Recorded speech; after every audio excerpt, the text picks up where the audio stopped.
Well, thanks very much for inviting us along to the hustings, and gratitude to Sandbank Community Council for making this arrangement. So it's the second hustings we've been at as candidates for the Cowl Ward. Well, some of you will know, some of you won't. I'm Blair. I've been the resident here in Sandbank for over 20 years. I've got a wife and 2 daughters. Both daughters are up and away after being at university, and we've got a wee dog. Stay along at Sandhaven, and I'm session clerk in the local church, and they have been involved in a number of community groups over the years, and value community in the sense of making sure that we actually get what we want. My work experience was for 30 odd years working within local authority, within education. I was at Glasgow College of Technology, where it was a AP college. I moved on to James Watt College in Greenock, where I was registrar, and then moved on to education in Argyll and Bute, and then on to Renfrewshire Council. So throughout all of that experience, when I was asked to become a councillor last time round, I thought, well, I might have something to add value to the process, and I would like to have thought that over the past 5 years I've managed to do some of that.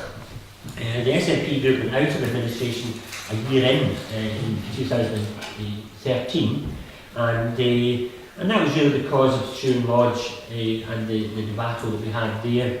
And if I had to do it all over again, I would have stuck to my guns, as I did do, and stick up for the vulnerable in Argyll and Bute. So I'm principled, and I'm determined to make sure that we can improve Argyll and Bute.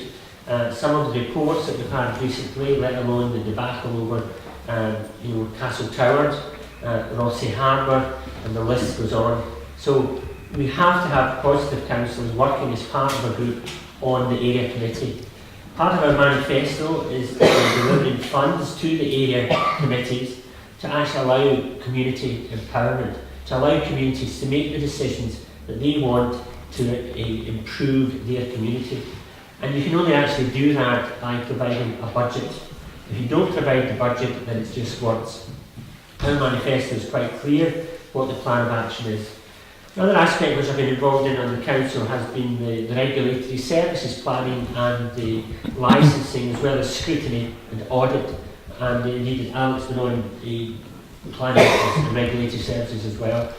Those are really good committees in the sense that it's actually collegiate working.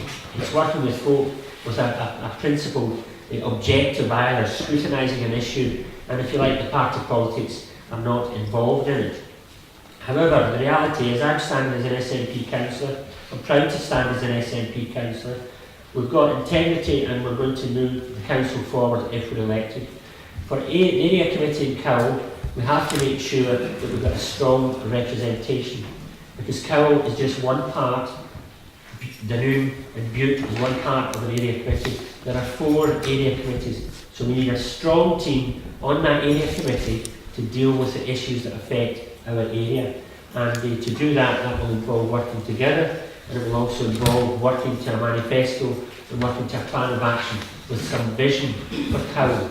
And that's what we need. We need vision for Cowl, and we need vision for Argyll and Bute Council as a whole. I think that will do me just now. Right, okay, can I invite Alison and Mulholland to speak, please? Good evening, everyone. Thanks for coming along tonight. I moved here 16 years ago with my young family. We've been living in England for a number of years. We moved here because my uncle had been diagnosed with motor neurons disease, and we decided that we would be his primary carers. We moved here with 6 children. The youngest at the time was only 3 years old. When we first moved here, we camped at Loch Eck and Jubilee Point in a 4-man tent because we couldn't get a house big enough for us. But eventually we did, and I lived in Finbracken for 2.5 years. And for everything that's said about Finbracken, it's a fantastic place. It has got quite a bad reputation. When we first were offered the house, we were like, oh, we must go and see this, you know. We thought it was a really big housing scheme because originally being from Govan, my husband's from Posel, the reputation and what we had been told about it. And we were actually quite surprised to find that there was only 6 closes in a total of 36 houses. We fit in well, we were neighbours. My children went to Sandbank Primary School. My 2 youngest actually went to the Gaelic Medium Unit. and then went on to Doon Grammar. They've all left school now. I've now got 2 wee grandchildren as well, living in Tarbert. So that is the reason why now I have decided to put myself forward and stand for the council election. I have been politically active my whole life, growing up in Govan. I first joined the SNP at the age of 16 in 1988 during the by-election, Jim Siller's by-election. Also at the same time I had my first child, my oldest daughter, who's now 28 years old.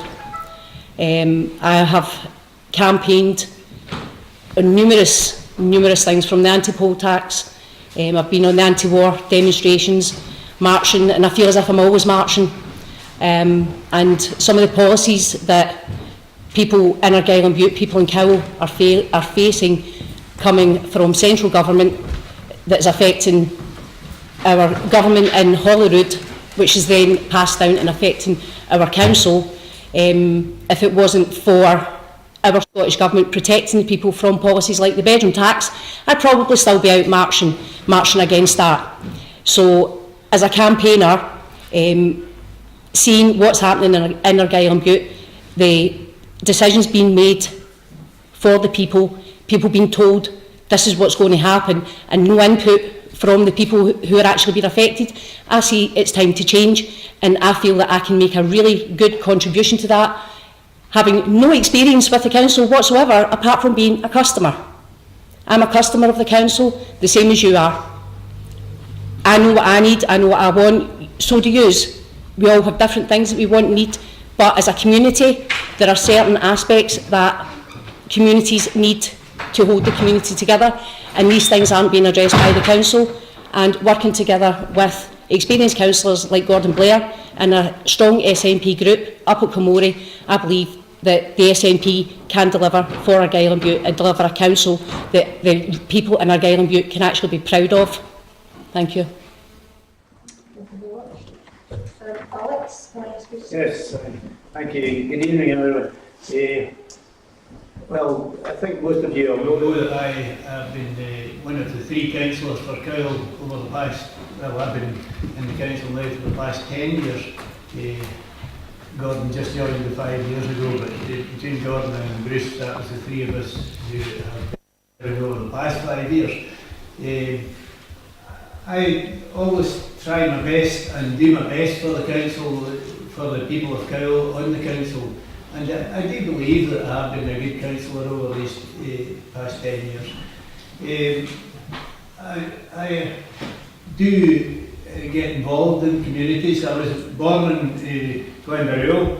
I was worked there all my life in the areas around Cowell, and I still stay in Coltraine. I've been there all my life. So I do know the communities around Cowell because I did socialise a fair amount, and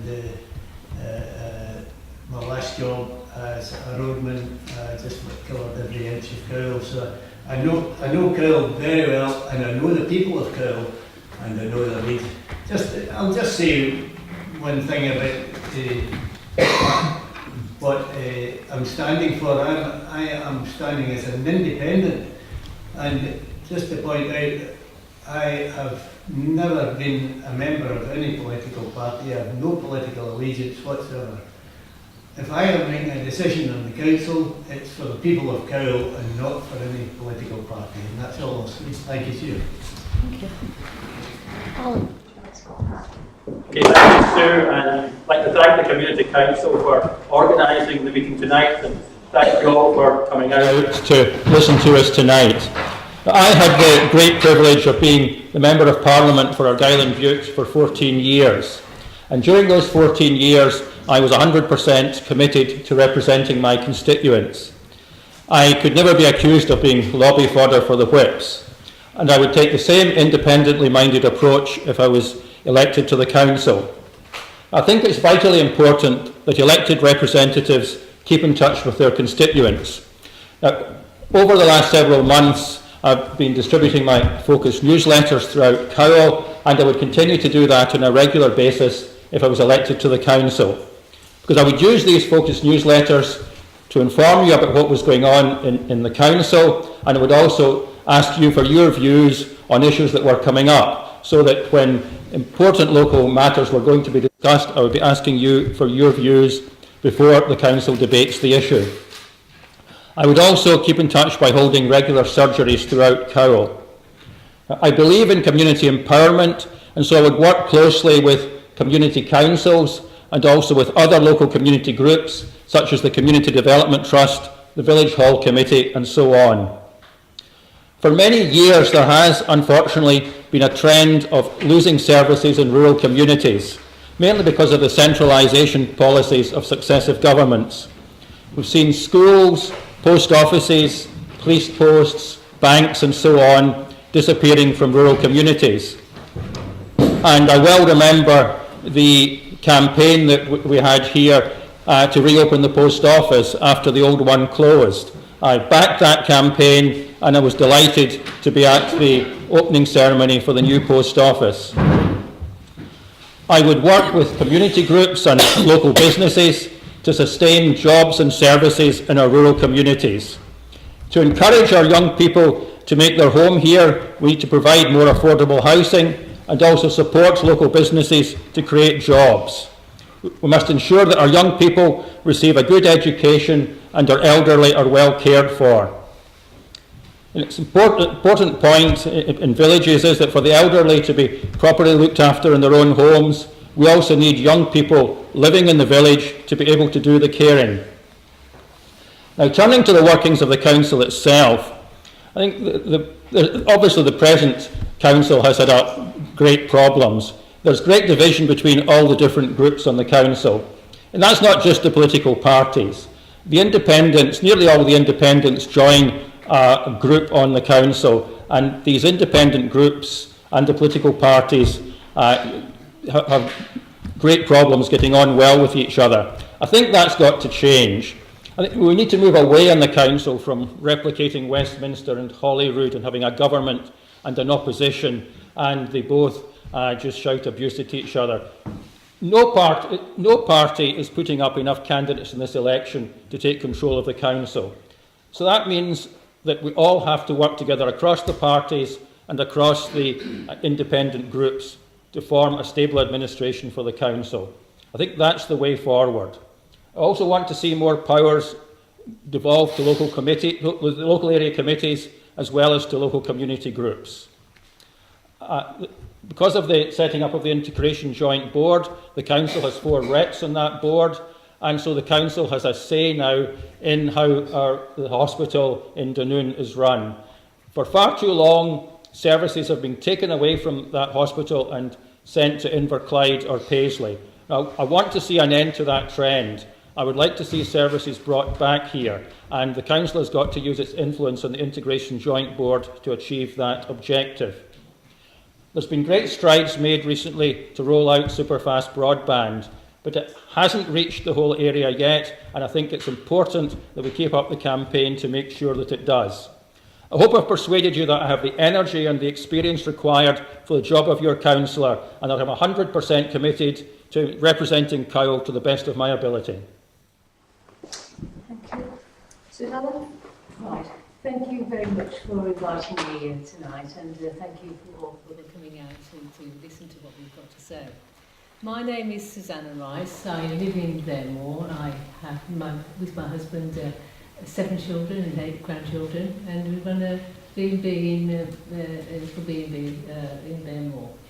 A little bit about myself. I've worked for 30 years in public services, 10 years for a voluntary organisation working with children with disabilities, 10 years in a housing association in the inner city, and latterly 10 years in Greater Glasgow and Clyde, working as Director for Community Health Services with special responsibility for health and post-health and addictions. I've also been a councillor in Birmingham for 10 years, biggest council in the country, with responsibility for social work and health services going back 10 years ago when I was in Birmingham. One of the experiences I learned from all of that work was working with individuals on an individual basis, helping them solve their problems, working with community groups to try and work in partnership and get things done for communities, working with senior officers within councils and of course councillors themselves. Since I've been living in Blair, and I lived in Dunoon in the 70s, but came back 10 years ago, I have been chair of the Dunoon Ferry Action Group, a group that was set up 5 years ago to tackle the issue of the new contract for inadequate ferries in Dunoon. If you remember, going back 6 years ago, the ferries, the car ferry and passenger ferry that we had was recontracted, and we had what we describe as bathtub boats instead. The objective of the Ferry Action Group is to have a town centre to town centre ferry that is vehicle and passenger.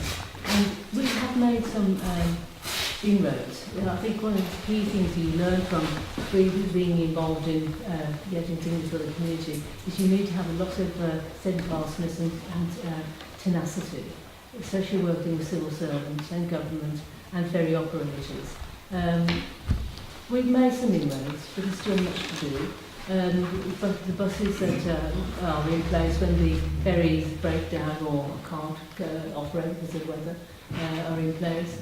The Karusk operating in the winter period when the boats are more disrupted than usual because of the rain and weather.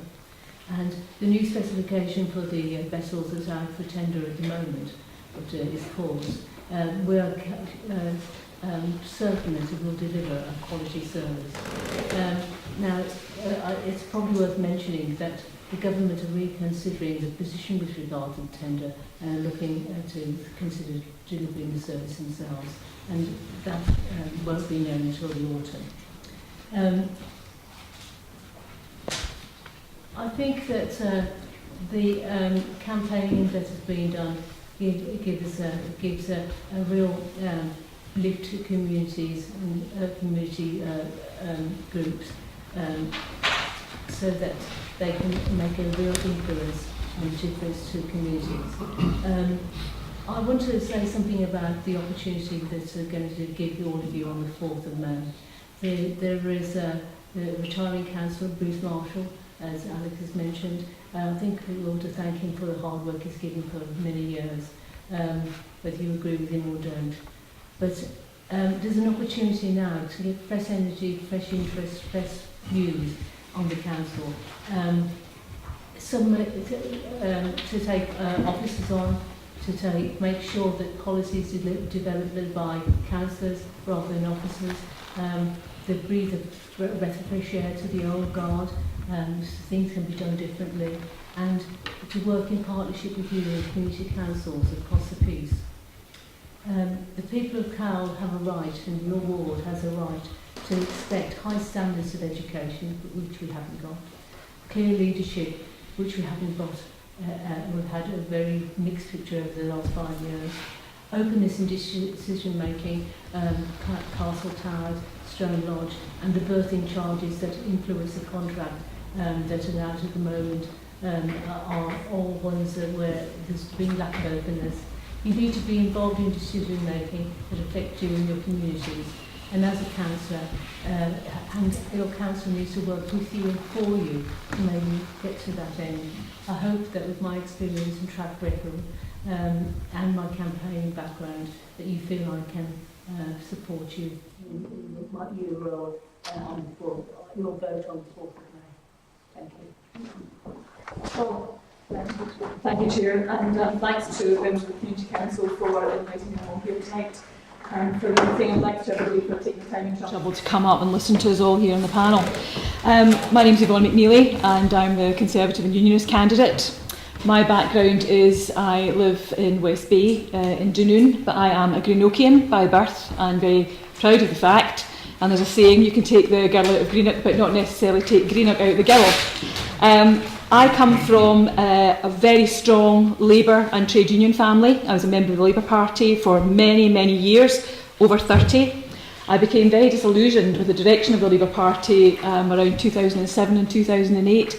And I've been very fortunate over the years to have made and retained very strong friendships cross-party. In Liberal Democrats, in the Conservative Party, the Labour Party and the Scottish Nationalist Party.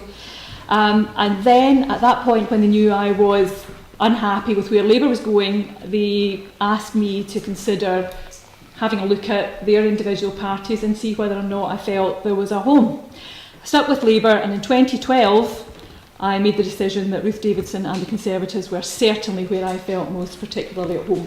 But a bit about my background and experience. Like Alison, I have campaigned for all of my adult life, and probably when I was very small as well, been taken in all sorts of trade union scenarios with my father and grandfather and uncles. I was a councillor at Strathclyde Regional Council, the old Regional Council. I was Vice Chair of Education, Vice Chair of Early Year, Pre-5 as it was called then, Early Years Education. And in 1995-96, after reorganisation, I went to Inverclyde Council, where I was Education Convener, Corporate Business Convener, and latterly Deputy Leader. There's been a lot said by all the other candidates here, and I think we've all got to know each other over the last sort of 3 or 4 hustings, and there are many things that I'm quite clear that we share in common. Alan has pointed out the necessity that people get on together at local government level, because it is, well, at all levels quite frankly, but especially when you're dealing with very clear services that communities really depend on, you have to get the job done. And that is making sure that an organisation like Argyll and Bute Council is member driven and not officer led. The buck stops with the members in terms of the decision making process. You go in, you say exactly what it is that you want to do, officers are there to advise and obviously give you the best possible advice about the cost of your policies and the implications, and you make the decision, not the officers. So I'm quite clear that I know exactly what I would be prepared to do and would want to do to make sure that we essentially were working in that model. There are many problems facing Argyll and Bute, not least of all depopulation. We really do have to keep our young people here. We have to look at the council having a very strong policy of economic development, economic support. It's not a council statutory service, but all councils will do it to a greater or lesser degree of success, but it forms part of a very strong mix of working with central government and other voluntary organisations to deliver good quality, well costed and transparent services. Now, we have an issue with broadband, it's been touched on. There is certainly the very scathing education report that came through, and I believe wholeheartedly that the mainstay of Argyll and Bute has got to be an education system that's not just good or kind of, you know, really good. We should be leading. We should be, obviously, people should be looking at Argyll and Bute, the education system and the services that we provide in the council and say, that's absolutely gold standard, and the rest of Scotland should be following. So I can give you my assurances that as far as education is concerned, especially with people with learning disabilities and also in early years, because it's well documented if you have very strong early years education, if you get the children in very early on, you do prepare them for school life, and it's just added value to their lives. So what I would like to say is I would be very clear about speaking with community councils, all community groups. I believe that the area committees should be strengthened.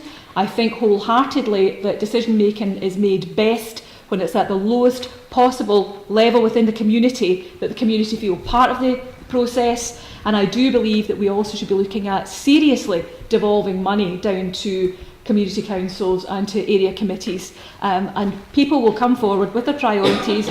You can see they know best what's happening in their own individual areas, and that is something that I would be strongly supporting. So I've laid my stall out, and I'll be quite happy, I'm sure, as will the other candidates, to take questions. Thank you.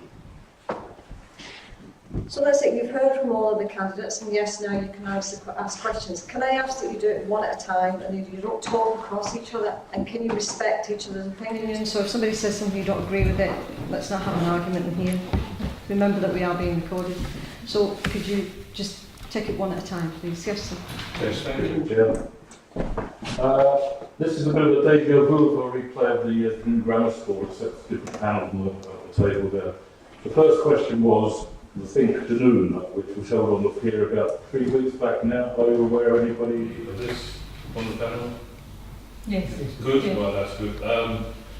The emerging ideas was last Thursday. I think were they gone? I wasn't on the peer no, but I followed it. Yes, right. Okay. So one of the outcomes of this, what they call a charrette, it's just a get together where people exchange ideas and issues and topics, was the development of a makerspace. Now this is quite something new for me as well. A makerspace is a creative area where people can go and work on ideas, innovative and creative ideas for possibly future markets.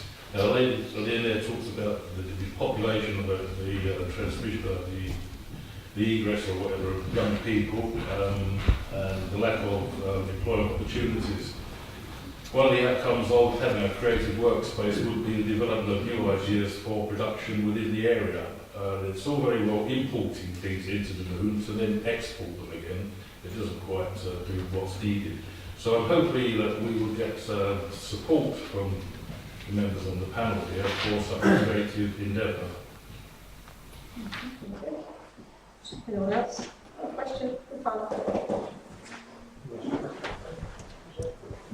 So could it clarify the questions to David, direction? can you say who you are and I Oh, yeah, want to yes, speak to? Have the questions to be directed to all the panel or to individual? If you've got a question for the individual, direct it to the individual. If not, you can ask it on the panel. Could I respond to that? Yeah. The interesting thing with the charrette, when the SNP went out of administration in 2013, we had already identified a shortfall in economic development, staffing, and we invested in 200,000. We started the ball rolling with regard to that investment in staff. And what we're actually seeing now is, and it was then taken up by the LibDem Tory administration, we're actually seeing the benefits of that now because Marlon Riley, who actually had a role at the Community Council, completed the grant application, which was the first for a long time, which sought funding. It was 1.9 million that we got, it was in the paper. Marlon had prepared the funding application for that, and that also provided funds for Rossi and Dunoon for regeneration.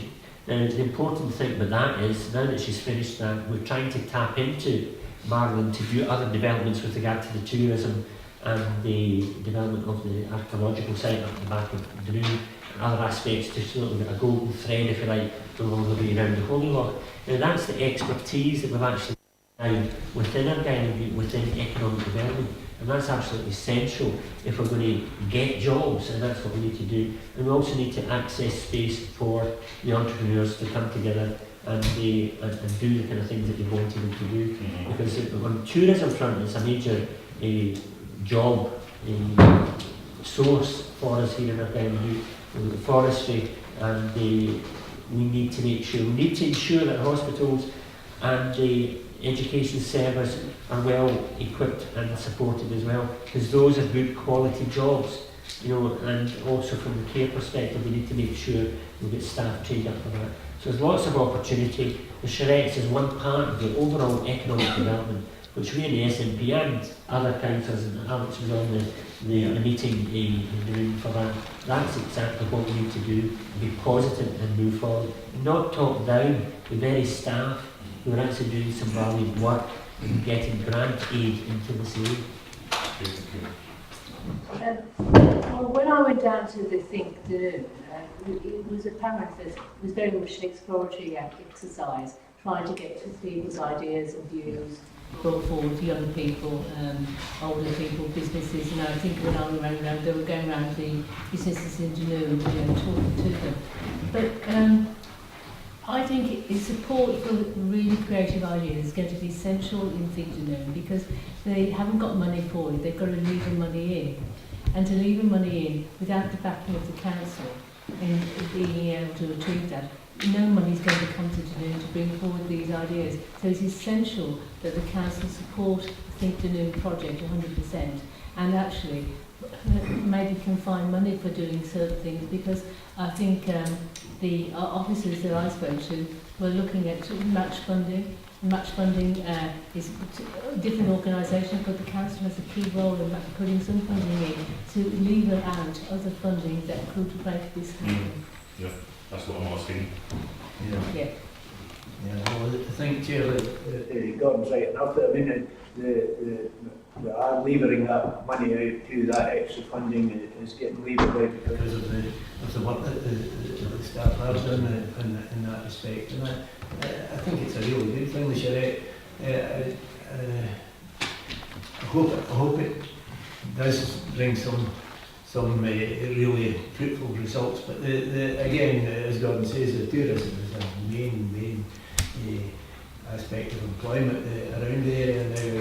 The Noon are working very hard, I have to say, that they really are with their cycling and their mountain biking, and the Noon's looking really well now. It's taken a long while from the loss of the likes of the pottery and different things like that, all these things that really knocked the Noon back a fair.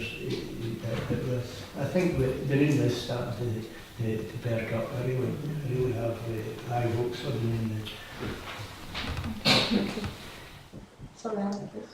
Oh, yes, I mean, the council should definitely be supporting the charrette, supporting the thing to noon. The council has professional expertise in certain areas. But it's important to pull in all the expertise that we have in the whole community. It's important to listen to people, to get creative ideas from people in local business, and the council should be doing all that it can to support people coming forward with creative ideas. Certainly there are a lot of creative people in and around it. Yeah, I mean, obviously, I think the reason that you're going to think that there's a lot that we're all very much agreeing on. It's not, I think, just so much about future markets or future products, but it's also part of a big mix, and that is about art and culture, people who are designing, people who are, very skilled in all sorts of other areas of art and music and drama, literature.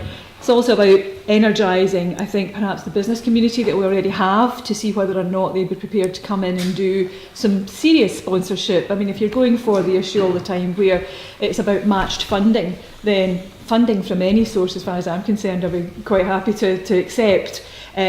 But again, you have to touch on issues like broadband connections, the transport links, all of those issues. It all forms part of a mix. But I would certainly be more than happy to be supportive. And I also look very often, not just in Dunoon, but when you're travelling about the country, you sometimes see shopping centres. Dunoon would be a classic example, where you have empty shops for a while before somebody else comes along and takes them over. You could have them very clearly as a display centre for young people. Music, I mean, a lot of my own nephews are all mad keen on music, so you're talking about music workshops, drama workshops, something that makes something useful and vibrant and not just sitting there as an empty space. So it's about, joined up thinking all the time.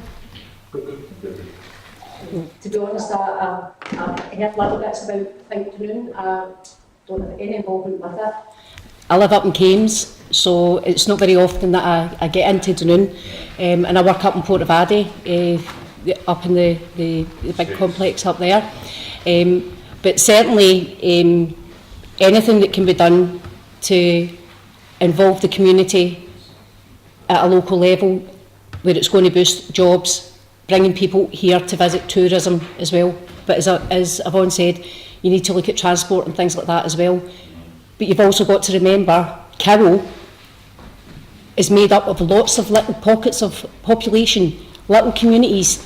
Dunoon is a big area. When you're looking at Cowell, you're looking at little villages dotted around, and you have to be able to bring these people together when you're looking for new ideas, because there's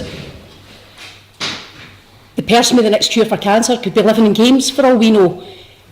So we have to actually communicate with the people, not just in Dunoon, but we have to be spreading it out and actually speaking to the people in the smaller communities as well, to see how it would best work for them, because what works for people in Dunoon may not work for people who live in Kames and Tynebrew and Kilfinnan out in Sugar.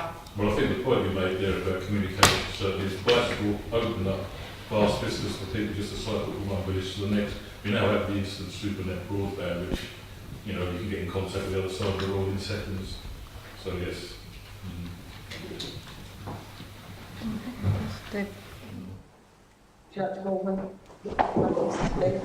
Actually, It's moved on to the question I was going to ask before I got there. I was going to point out that Dunoon may dominate the area, but all the little communities in Cowles, which makes Cowles, more than half the population of Cowles don't live in Dunoon. So I was actually wanting all the candidates to actually tell me what they think would be their idea of how you energise local communities into local affairs, and how you actually energise local communities into improving the local economies, because it isn't all about Dunoon, I think, as we all understand.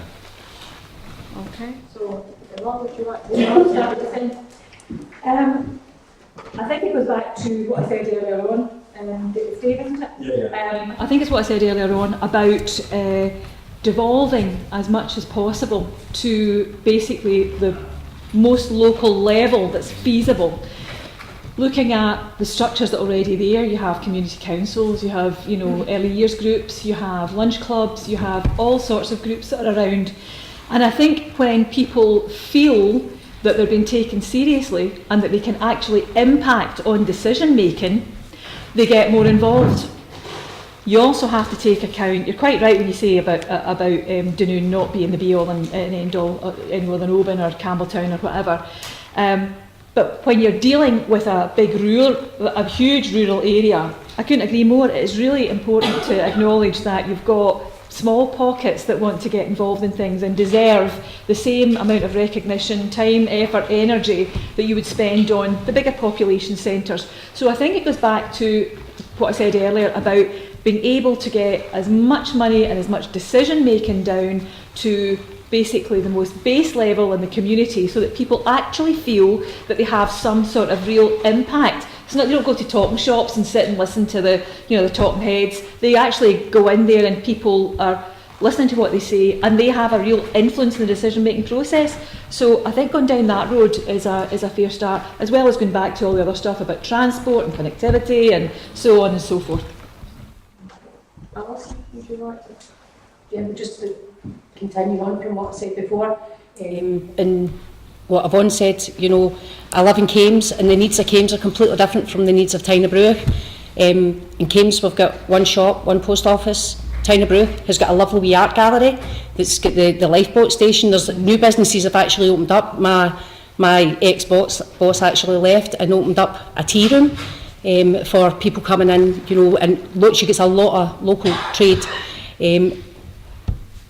But as I said before, the needs of where I live are different from Stracar, they're different from Glendaruel, but we need to talk to the people in these communities. It's not good enough for councillors to be making these decisions and spending the money and saying, this is what you need. You need to speak to the people who are there and get their input, and then tell you, no, this is what we need, this is how you can best serve us. Yes, it's about working with the community groups in all these communities. Every one of these communities is unique, but one thing that unites them all is that they all have a great deal of expertise and energy and a great community spirit. So it's about, the council has got to be an enabler, and the three local councillors have got to work together and work with the community groups in each of these communities to help them to achieve more for their community. I mean, one example is with broadband, where the Scottish Government contract with BT is delivering superfast broadband to a lot of the telephone exchanges, but Glendaruel and Collintrive are missing out. Now, the local community have set up the Cowles of Bute broadband group to deliver broadband there. That's an example of a community initiating action to deliver services for itself. So I think it's important that the councillors work with all these communities. We make use of the expertise, the energy that exists in these communities, and work with them to enhance each of the individual communities here in Cowell. The community empowerment bill gives a requirement really that the community are actively involved. And some of the things that have happened in the past that have excluded parts of the community, and I don't mean just big population centres, I'm talking about small communities. Things like the galas, things that communities are enabled to do. In Blair Moor, where we live, there's a little development trust that's set up and looking at wigwams on a piece of open space that was previously the younger botanical gardens land. So facilitating that, I think, is really important in little villages, as far as that local people know what they want, and if you can enable that to resource. And what's happened in Blair is that the local community has got together and resources have been levered in to enable the local community to do things that wouldn't otherwise be possible. The other thing that is very important is looking at the involvement of schools. Really, the community has a local school, and the involvement of children and parents in that local school are really key to making sure that what's going on locally is informed by children, parents, community teachers, and we don't do enough, I think, with local schools to bring them into the fold. And we're looking at what goes on at community council level, but there's opportunities there to open that out. Yeah, I hate to burst everybody's bubble, but the reality of it is there are 36 councillors on the council. So regardless of what brilliant ideas we come up with in Cowell, very often the other councillors in the other 3 areas don't agree with them. And that's why we actually even on the area committee where we've actually all agreed on a particular course of action, and when it goes to the administration of the council by the LibDem and Tories and independents as well, then it's actually rejected. And it could be the best thing ever. For example, I'll give you a wee quick example, the Albany Hotel opposite Morrison's. It's a derelict site. Now, there's funding within the building control budget, a couple of £1,000, let's paint it and tidy it up. Okay, it lasts for 5 years, but it's the centre of Dunoon, and we've got a gap site. We can relate this to other sites elsewhere within Cowell. Let's tidy it up, a derelict house we've got across the road there. Let's spend the money, issue a notice, get them to do it. We'll do the work and we'll send the bill, so by the time the owner then pays or sells off that property, we've actually done the work, and he can't sell it until we get our money paid. Now, we went for that at the planning committee, and immediately the independent councillor over in Hillsborough said, oh, you can't get that because we've got a building like that over in Hillsborough. And then somebody piped up in Kintyre, oh, we've got a building like that down here in Kintyre. And so it went on. Now, it was over their heads that actually sometimes you've got to make a start somewhere. And I was quite happy to see, for example, the Albany Hotel done first. And then next month we agreed to spend £500 for somebody to get another eyesore in our towns and villages tidied up. And over the year you would get maybe 12 done. That's 12 better than what we started out with. But that's the reality of it. And that's why within the area committee in Cowell, we need to make sure we get 2 SNP, I would say, for Dunoon, 2 for Cowell, and 2 for Bute. And if we've actually got that strength on the actual administration, then we can shout loudly for Cowell. And Alan indicated that he was an independent-minded approach. I can reassure you, Alan, when it comes to the LibDems and the Ellen, Ellen's the Indiana Jones of the LibDem. She's got a whip out and she can get everybody. But I've dealt with chief whips before. I stand up to them. But that's the reality of it. So I don't want to burst any bubbles, but the reality is we need a strong Cowell team to go forward and to fight the corner for all of Argyll and Bute as well. There are responsibilities beyond Cowell. Yeah. To get back to the smaller communities, I don't have the same fear for the smaller communities as concern in me even have for Dunoon in some ways. I don't know, it's no fault of Dunoon, it's just a fact of life that the bigger the area or the bigger the town, the more difficult it is to get people together, I think, because Alan's quite right. I mean, I've worked within the community at Colin all my life, obviously all different organisations, but I'm part of that development trust and Colin and Rural Development Trust. And I mean, the strides we've made in development around that area is tremendous. And it's just a pity that with a town it's a bit more difficult to get folk to work together.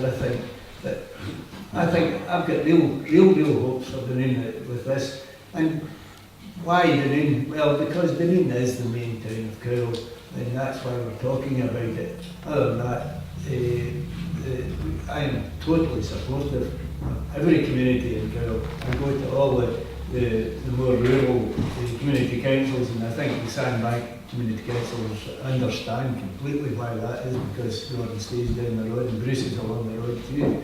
So there's no point in me travelling 20 odd miles for a community council meeting. I think people understood that. So I covered other areas that's nearer to my patch. That was where we worked, and it was quite a sensible arrangement we had. But yeah, the rural communities are fairly robust in their own ways, I think, Chair. Thank you. Next question.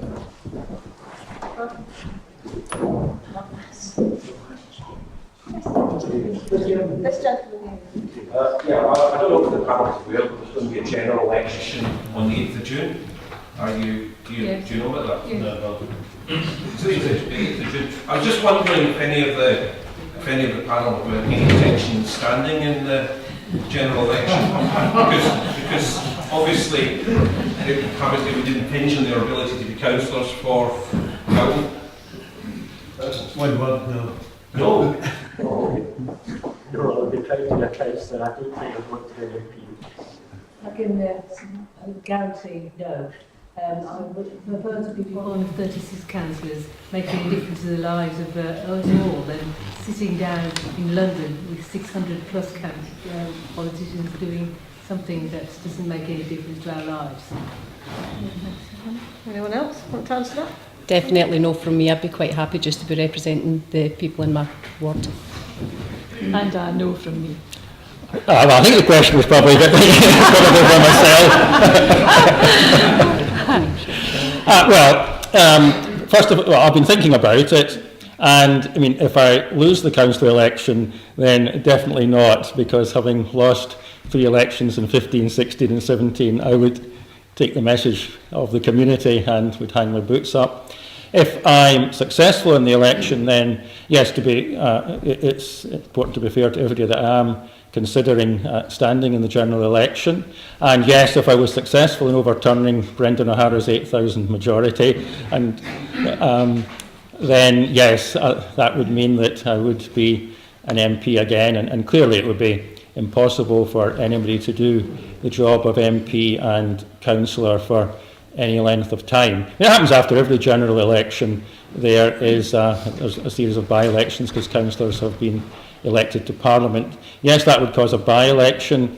It could be said that's an unnecessary by-election, but which would cost £30,000, which if I caused it I would refund. But we've got to put that in comparison that Theresa May has called an unnecessary general election, which cost the country over £100 million. So say if I was successful in the council election and I was successful in overturning Brendan's majority, then because of the summer recess, Parliament wouldn't really get underway properly till October. So my intention would be to continue as a councillor till then, while Parliament in the summer recess, and try to put in train as much as I could.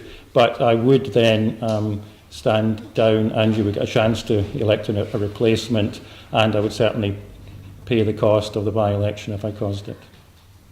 Thank you. Yes, let's check. That's just to address the question from Reid. See if you're successful as a councillor, I've been elected as a councillor, and then there's a possibility you might sit for MP.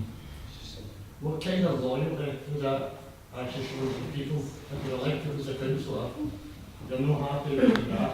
You've been an MP for 12 years, whatever. You're not showing a lot of loyalty. Well, I'd still be representing the same community. I mean, the only community I should have added that when Lackey asked the question, it would be Argyll and Bute I would be standing for, so I would be representing the community in Parliament, and representing the community in Parliament, you can exercise a far greater influence on behalf of the community than you can on the council. And after every general election, you will find there's a series of by-elections up and down the country as councillors have been elected to Parliament from all parties. That's all those councillors originally stood for the council with the intention of serving their constituents to the best of their ability, and I would be serving the people of Cowell in Parliament, as I say, if I was successful in overturning Brendan's 8,000 majority. But if you stood there as councillor and then you stood for MP and you voted it, would that be like instant karma? Sorry, I didn't follow. Would that be like instant karma?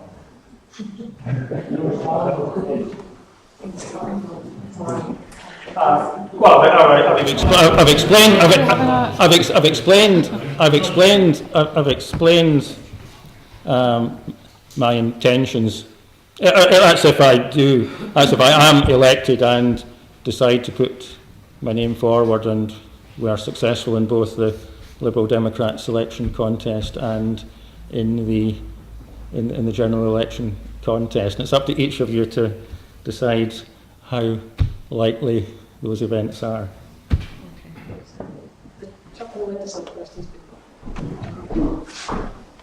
Wind farms panel.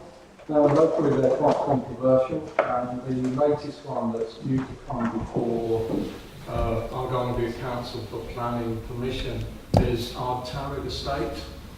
If any of you were elected and were fortunate enough to serve on a planning committee, how would you vote?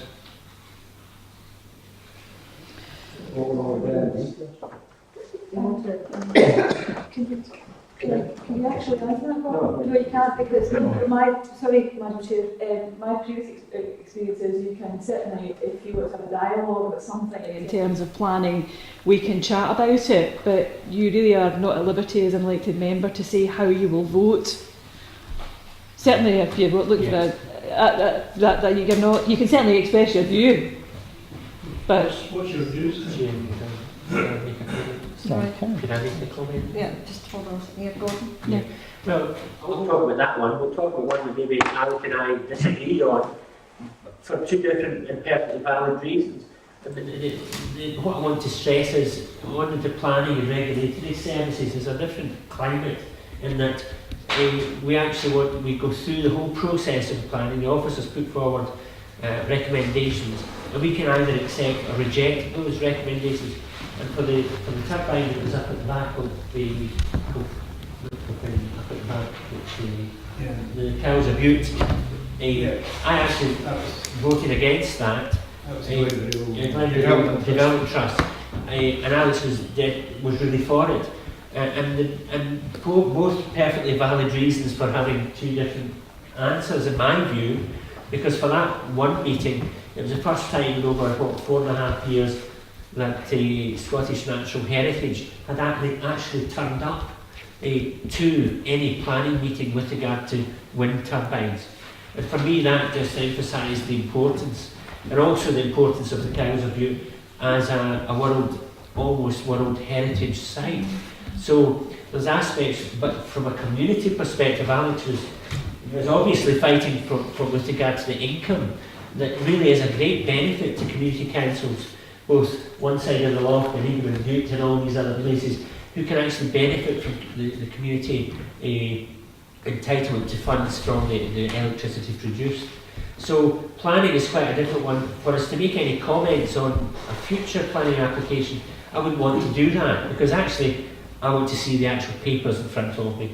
But you can have, I would like to think, two sensible councillors coming up with two different answers for two perfectly valid reasons.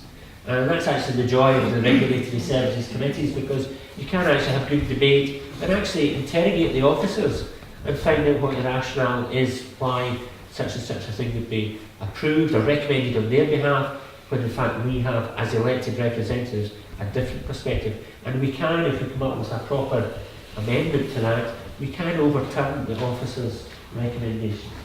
Okay, can I rephrase the question slightly then? What are your opinions on wind farms generally? Sorry. Aye, just a comment, sorry Chair, if you don't mind. Okay. Yeah, just a comment about Tariq, because I mean, I know the details of Tariq as well, but I wouldn't pass an opinion on it because it can very easily come before the committee, and I mean, I want to be able to sit on the committee, but it is in a very prominent situation concerning the National Scenic Areas. That's the only comment I would make. Wind farms generally, I don't have a real serious problem, but they've got to be properly sited. I mean, we don't want them in a really prominent area. There's probably, you know, when you go down Kintyre or something, it's just one line of wind farms, so it isn't a good idea. But the wind farms, the likes of Cruit Moor, which we benefit from, nobody sees it because it's hidden away at the back of the hill, and yet it's generating a tremendous amount of power for them. So that's the kind of situation I would have, properly situated wind farms. I certainly, my kids were brought up with the Teletubbies, so I don't know if you would call that your grandchildren, whatever, there's always a wind turbine around. I don't actually have a major problem, but I will object to them when I'm satisfied that it isn't appropriate for the range of reasons why it wouldn't be appropriate. But the community benefit, and actually from a world context, we really need to get away from the gases that are polluting our world.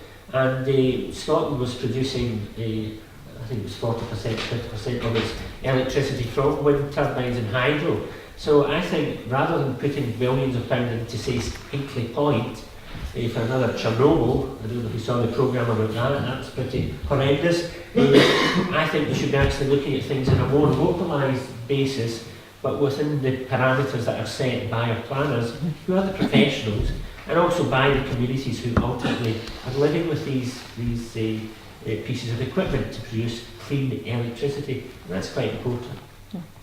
I think aesthetically they look awful.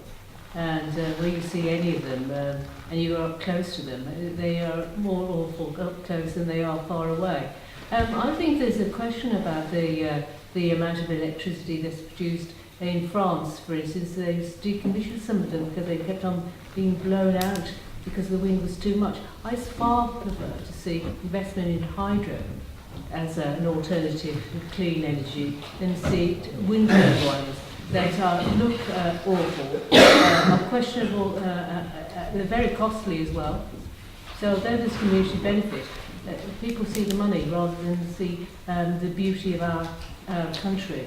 And the more wind farms we have, the more I think we question things like our tourism and things that are important to us. Everything can't be done for money. And there's alternatives can be looked at to get clean energy. We've just got to look for them. Yeah. Right. Well, we can't answer the first question for legal reasons, so we'll answer the second question.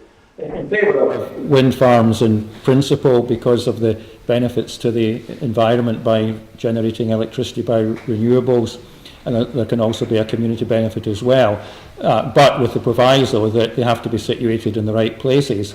If they're situated in a prominent place where they would spoil the view and chase away tourists, then they should be rejected. And I think on the whole, Argyll and Bute Council Planning Committee has, I think on the whole, made the right decisions. The one up behind Glendalough, the only time I've seen it is when I've flown over it on the way to Isla. It's been properly situated. The one at Black Craig was quite definitely rejected. So as long as a wind farm, as long as it's situated in the right place where it's not going to spoil the view and chase away the tourists.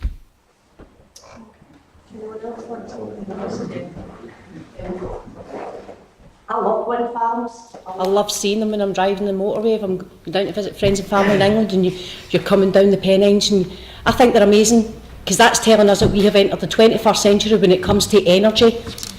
We're moving away just last week, I think it was. I'm not sure if it was Scotland itself or if it was the whole of the UK for the first time moved away from using coal for energy to create electricity. But we do need to look at alternatives. We do have to look at solar energy. We have to look at tidal energy as well. We've got lots of coastal waters round about Argyll and Bute that we could be using for tidal energy. There's lots of council buildings that could be used for solar panels.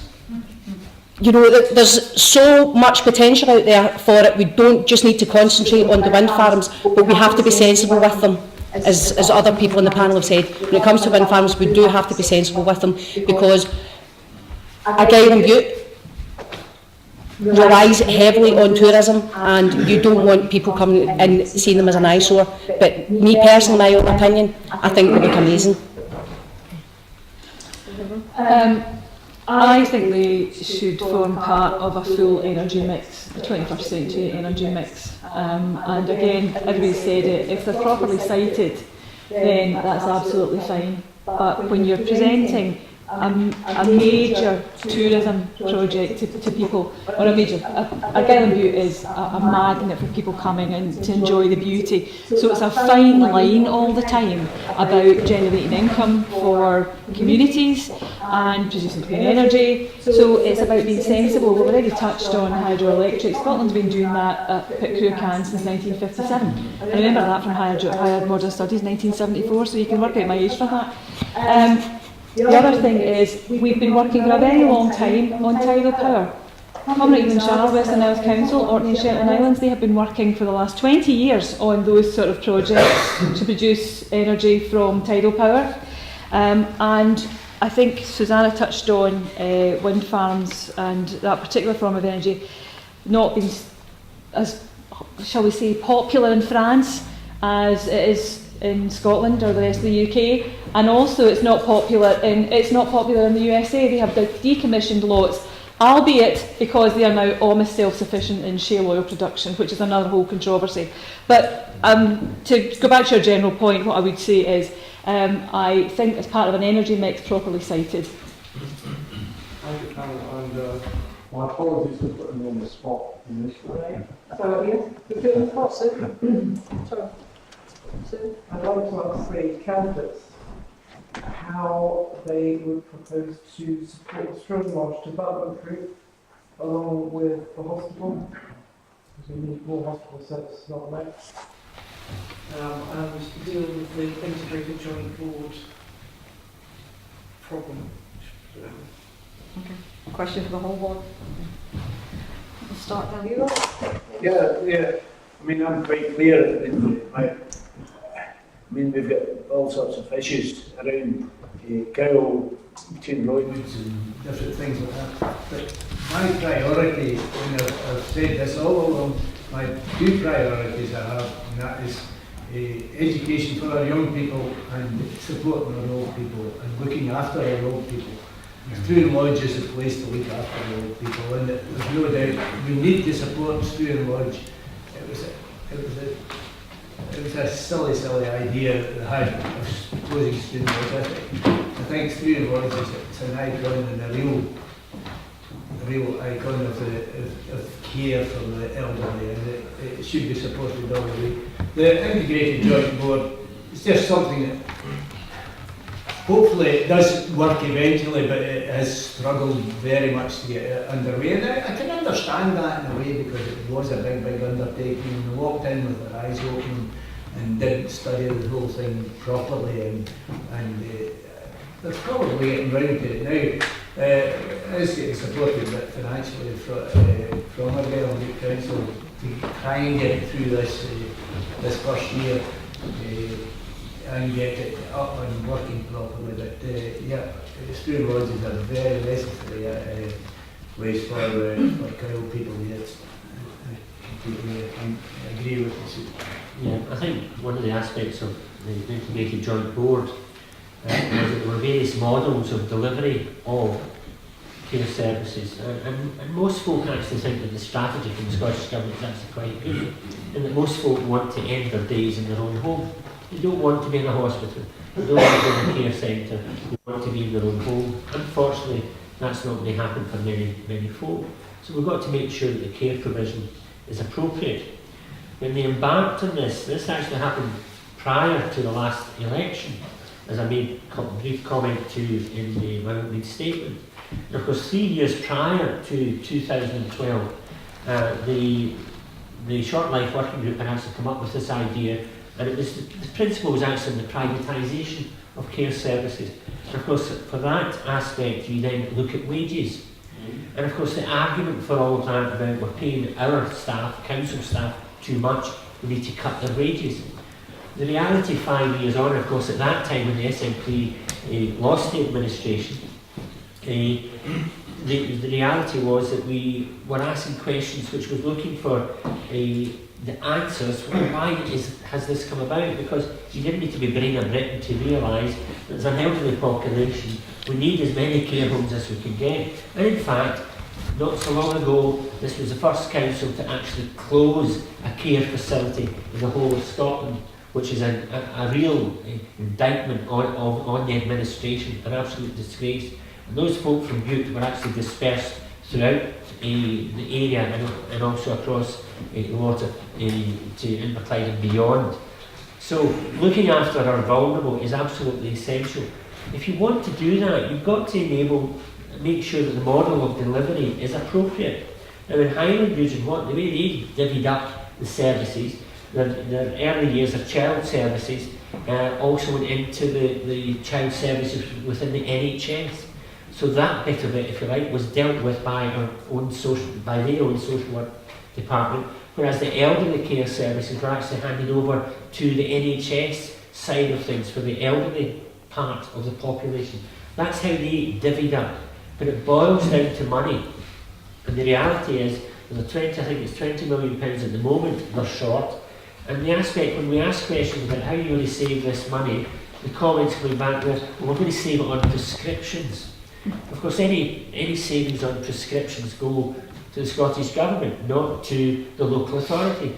So Argyll and Bute Council needs to reflect on whether or not the model of delivery is appropriate. If it is not appropriate, then we should be doing something about it. That may well mean increasing some funds.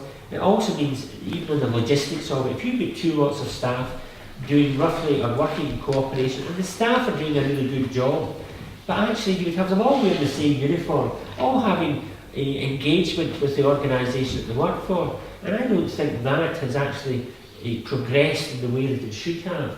There should be more integration, because ultimately you and I may well be requiring those services, and we've got to get it right, but that will need money going in. The savings, obviously, with the minimum wage that was introduced, negates the argument for actually privatising it, because we've actually increased, so that was the argument 5 years ago about closing it, to save money. And the only place you can really save the money is on the wages. So we really need to have a thorough look at that and a review of the IJB provision for all of us, for all of our sake as well. The Highland model is the only one in Scotland that has a split as described by Alden. And the majority of money goes into children's services anyway, so you've got a mismatch of resources at your disposal because of the way they've organised things in Highland, which covers Argyll and Bute. The latest newsletter is from the IJB, Health and Social Care Partnership, their board, is that there's £22 million got to be saved between this year and next year. That's 8.5% of the budget. Now, when I spoke to Kieran Green about Stone Lodge, he talked about the unit costs based on wages, but actually the Stone Lodge development plan changes the way services are being distributed. So you've got a nucleus of services, but you've got a response to the ageing population, the demography of the area. So that's is key. The other thing that is part of the mix is, from 100 beds to 10 beds, Cowan Hospital. You could very easily see that disappear if we're not very careful. So I think there's a question about who's on the board. There's nobody from Cowan on the board, so the voice of Dunoon and the Cowan region is not heard, and the vested interest of everybody from Oban is held, and centralisation of services in Loch Gilpet and Oban seems to be on the menu. and we have to fight very hard for that. I don't think that it's possible that you could say £22 million. I've worked in the NHS as a director for a long time. The resources that are in Argyll and Bute and the RJV are less than any other place. Interestingly, if you look at Glasgow, Glasgow City Council didn't privatise their care homes. They improved them and made them targeted people with higher levels of need. And the private sector have upped their costs and their price, so they've been held over a barrel around residential care. And they've done that in children's services as well. Where you do disinvest yourself from all your services, think you could go cheaper. Maybe you could in the past, but you can't now. You held over a barrel around unit costs, and at the end of the day, it doesn't save, and it reduces your flexibility and takes away your care. And I think the team of councillors in Dunoon and Carol on the area committee have to fight their corner. And I think there's new leadership on the council, because Dicky Knowles and Dicky Walsh is leaving. I need to make sure that the new leadership makes sure that the urban cohort of IJB people are questioned and changed. Well, Stuart Lodge is essential for the future care of the elderly in Cowell. It's the integration joint board that will be taking the decision. I mean, I've already said to the integration joint board that they should be adopting the model put forward by the Struan Lodge Development Group. Because Cowell has an increasingly number of elderly people, we are going to need more residential beds, not less, in the years to come. Because of more and more elderly people being looked after in their own homes, there has been a reduction in the number of residential care beds needed in recent years. But that trend is going to change, because there are, although everybody wants to be looked after in their own home while it's possible, with more and more elderly people, it's simply not going to be possible for a lot of elderly people, and so more care beds will be needed. So I think I would be saying to the Integration Joint Board, closing Struan Lodge would be a very short-sighted decision, that although you may be able to find beds in other care homes in Dunoon this year for the number of elderly people that need 24-hour care, that's not going to be the case in future years, with an increasing number of elderly people needing 24-hour care. If they don't keep Struan Lodge open, then there'll be the sad case of sending elderly people over to Inverclyde in a few years' time. So I would make the point to them that that's completely unacceptable, and that Struan Lodge has got to stay, and they've got to look at Struan Lodge and the hospital as all one site, and make the best use of the combined site to look after our elderly people the best way possible. And the important point to make to them is that closing it will be very short-sighted. They've got to look to the long term. Alison? I think it's ludicrous for anybody to be talking about closing down Struan Lodge or any care facility for the elderly people in our community, if they're not able to be looked after at home by family. And we've talked about youth moving away and things like that. A lot of people who live in our communities, their families don't live nearby them, so if they take ill or they need that kind of care, it can't actually be provided at home. I moved up from Hastings so that I could take care of my uncle who had motor neurons disease, and between me and my husband and my children, along with social work and that, we provided the care that he needed as he was deteriorating with his motor neurons. So I think it's ludicrous with an ageing population that's not going to decrease, it's only going to get more. We're all going there. It's everybody's fate. I think it's ludicrous that we're talking about, closing down any beds that potentially we could need ourselves at some future time. To be honest, I don't really know much about the IJB. I've listened to what other people are saying, but it sounds to me like there's a serious lack of communication with these bodies that are all integrated on this joint board. I think they need to be talking to each other, and I also think they need to be talking to the people who use the services that they provide to make sure that they're identifying the right services that people need and streamlining those services so that if there is any savings to be made, they can be made And I think through communication, that's where people will get better services, and it will work better, because it's obviously not working the way that it should be. I'm not really quite sure I can add anything. I think everybody said probably everything I wanted to say.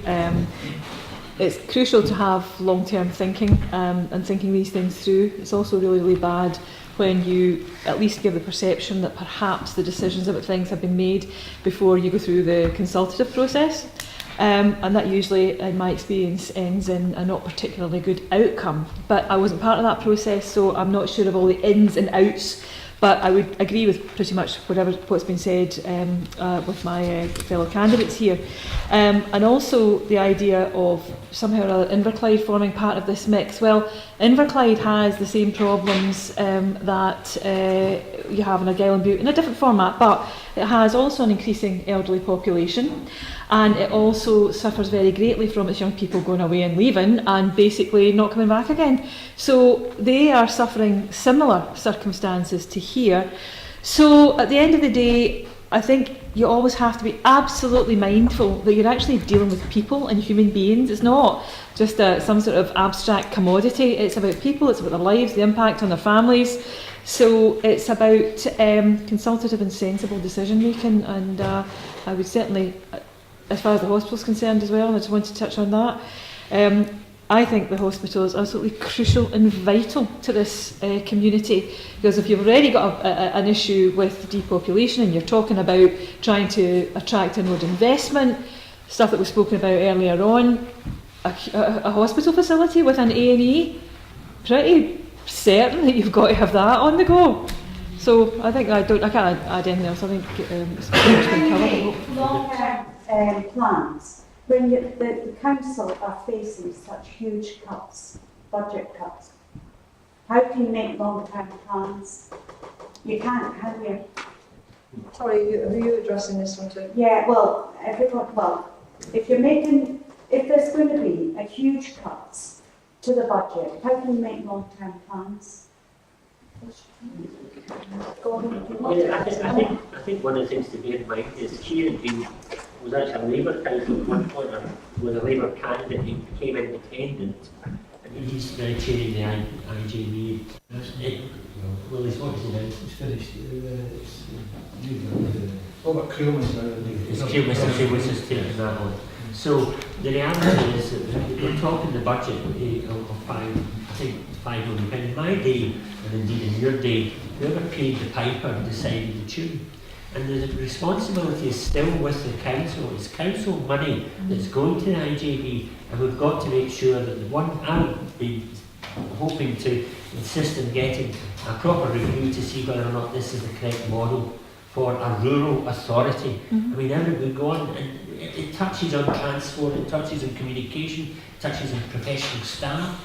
We don't want everybody just cutting down trees. We want radiographers, we want nurses. It's that whole added value, because you'll get added value jobs in our communities.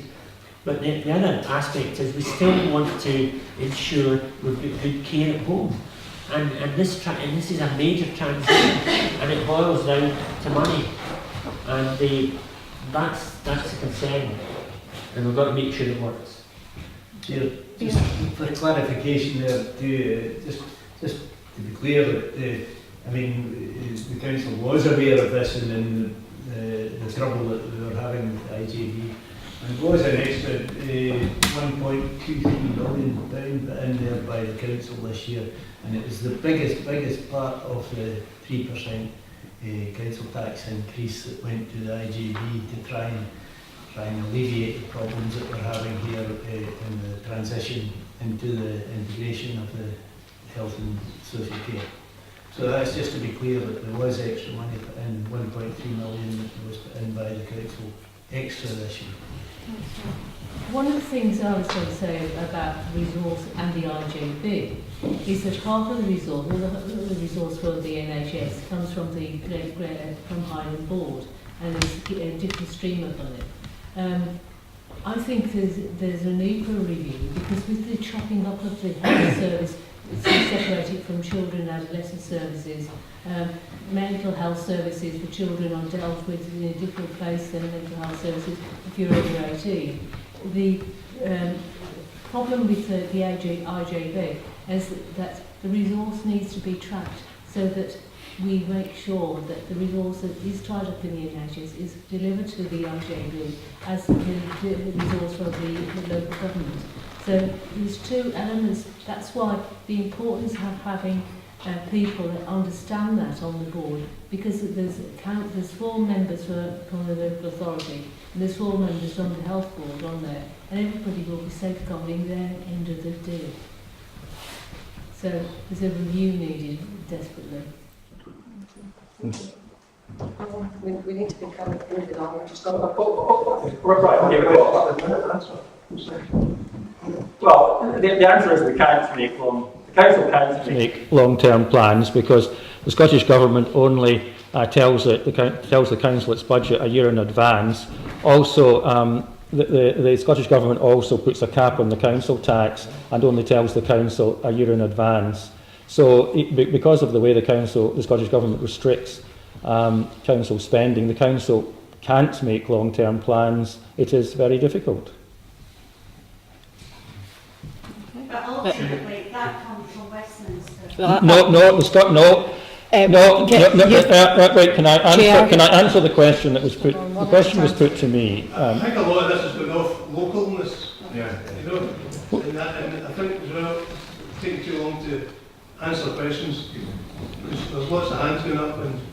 Well, the first. Not you, Alan, the gentleman at the back. Well, I mean, the Scottish Parliament now has control over a whole basket of taxes. It has complete control over income tax in Scotland. It has control over other taxes like the council tax, like business rates, like the stamp duty. It has control over a whole basket of taxes. It then decides how much is raised in Scotland, how much is spent in Scotland. But the council, although the Scottish Government has control over all these, it places restrictions on the council. The council is greatly restricted, but the Scottish Government is not. Alison. I would just like to point out that the Scottish Government's budget, when it comes to health, is a direct consequence of the Barnett formula, and the stealth privatisation of the health service in England has a direct effect on how much money we get in Scotland. And we would get policies coming from Westminster like the bedroom tax that it comes to the Scottish Government to mitigate. That money would be better spent on the services like we're talking about just now, instead of being mitigating the bedroom tax, and now we're looking at the possibility of having to mitigate tax credits because of heinous policies coming from Westminster.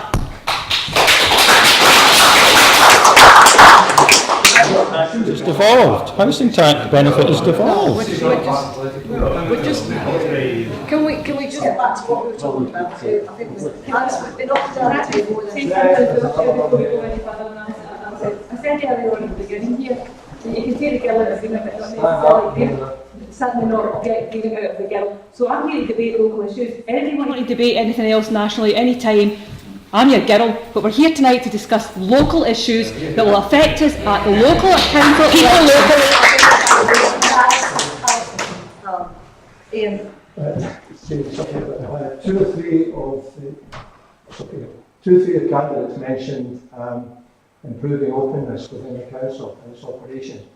Now, given the constraints that councillors operate under, and I'm thinking about ignorant items, for example, how do they all intend to improve this transparency and openness that we talk about? Okay. Well, who wants to go first? I'm quite happy to go first, Chair, if that's okay. Councils work best, in my opinion, when you have elected members that are very clear about what it is that they would like to achieve by going to councils, Ian.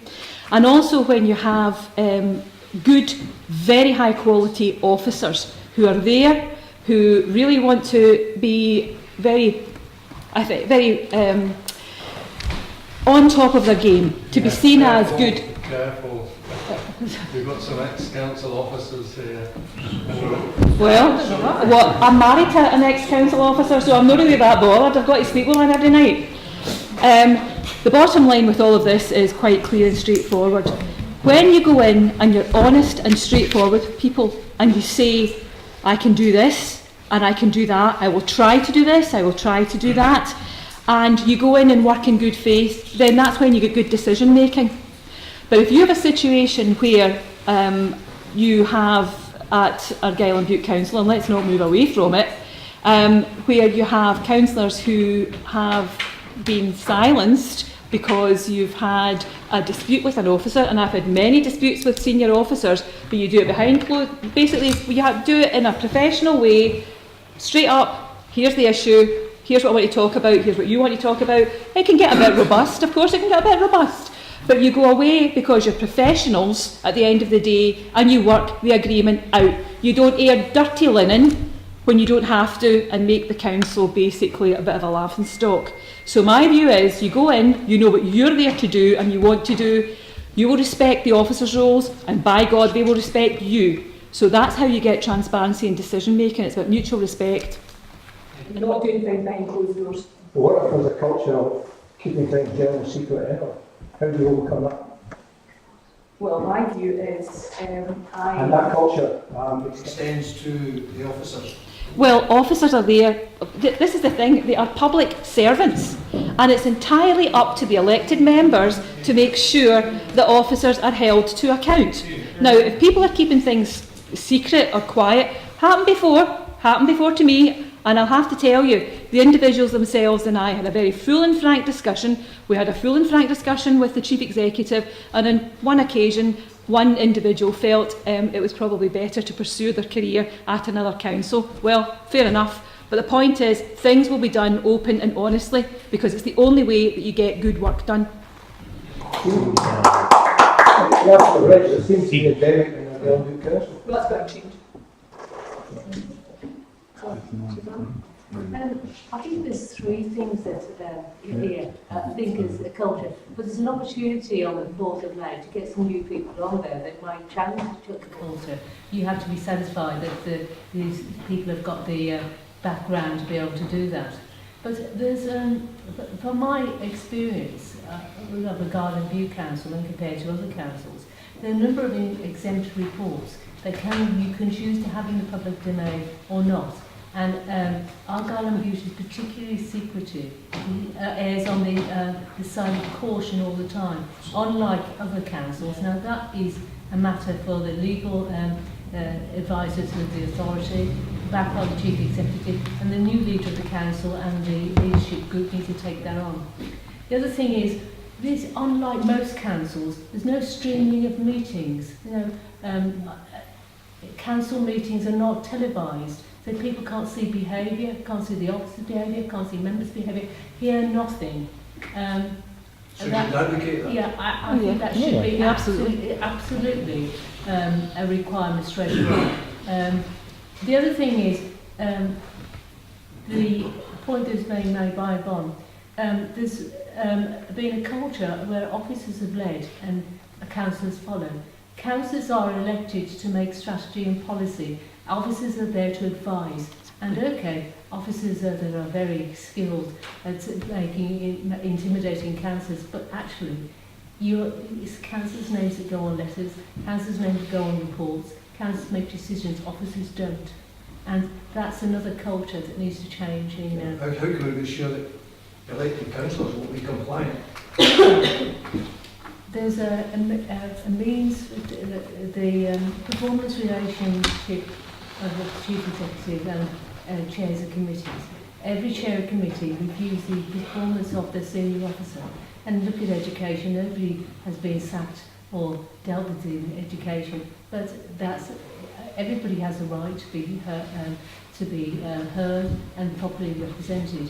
But actually there is an accountability that has been devoid of Argyll and Bute, and that new breed coming in with experience to challenge. Some of this is very difficult to do because if senior officers that are challenging you and never been challenged before, you need to have a team with you that will hold out the difficulties and ride the storm, and that's how you get things done. So the candidates are up for the challenge, aren't they? You know, get the question, The awkward, difficult. The SNP in opposition have actually been doing that. I made inquiries. I've had to, as a councillor, I had to put in freedom of information requests because I knew they had the information and I was told I couldn't get it. So I went through the legal process of putting in a freedom of information request. And even with regard to the relationship between officers and councillors, if we think back to Castle Tower, Mary's Meals, Rothesay Harbour, Rothesay Harbour in particular, I recall asking for CCTV footage because it's actually proved that that the situation was not the making of such and such an individual. It would have helped the council, but needless to say, the CCTV footage wasn't available. It's got to put the disc in or whatever. So that relationship between all is very important. Video conference, we wanted to stream the video conference, and as part of our manifesto, that's what we're going to be doing, the full council meeting. And also with regard to putting out into community halls the actual opportunity for members of the public to watch, to link in. So I phoned up IT and I says, can you deliver this within 100 days? Oh yes, it's been available since 2013. So we've actually had that ability to stream council meetings. But you know something, you know why? Because if you were streaming it, as happened up in Oban, the 3 councillors that decided to go for a wee snooze would be shamed at it. A wee snooze, allegedly, I added. But that's actually where using the video conference facility, you can actually improve everybody's game in a sense, with regard to that. But that's something that we could do. And actually, if you're talking about community empowerment, that's absolutely what you have to do. Because you're not wanting to trail folk up from all the wee villages. Actually, get video conference facilities in each of our village halls. It's about community empowerment, it's about participatory budgeting. These are the things that we need to get engaged with. And it will only be the SNP that take that forward. Because we're the only ones that have got it in our manifesto. Well, definitely. Streaming council meetings on the web, that would certainly open up the council to a lot of scrutiny. As much as possible should be made public. I mean, there are obviously things like staff's wages and certain contracts where the law says you can't make the information public. But we have very good freedom of information laws in Scotland. So I think as councillors, we should be threatening the officers that if they try to keep things secret that shouldn't be secret, we'll just use the Freedom of Information Act against them. I've heard that there's, for councillors, that there's overuse of the secret title. Committee meetings and this. Cases that are put forward are relatively minor cases, but they're exempt, the public don't see them. I think that I can wonder about that. I would challenge the officers by saying, if you try to keep that private, I'll put in a freedom of information request, and if the law is on my side, then you will have to release it eventually. You might as well release it now and save yourself a lot of hassle. I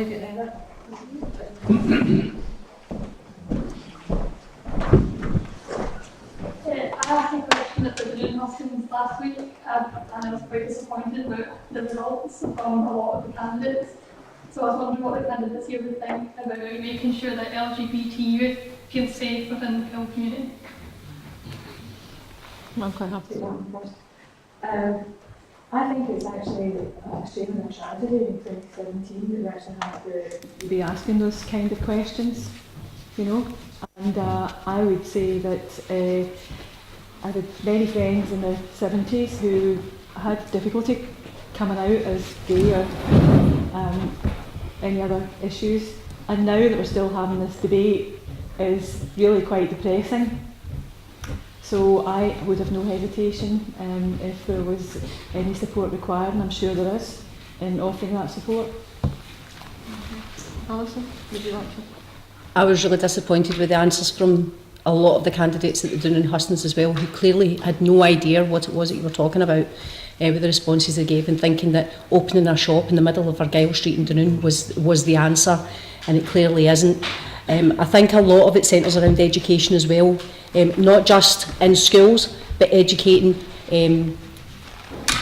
people of all ages to be more tolerant and to be more accepting, and to see people as people instead of labels. And there's too much of this labelling people and categorising people, and everybody's in their own wee boxes. It makes me, I learned a song in primary school, Little Boxes, and whenever I hear these labels, I sing that wee song to myself, because that's just what it sounds like, little boxes in the hillside made out of ticky-tacky.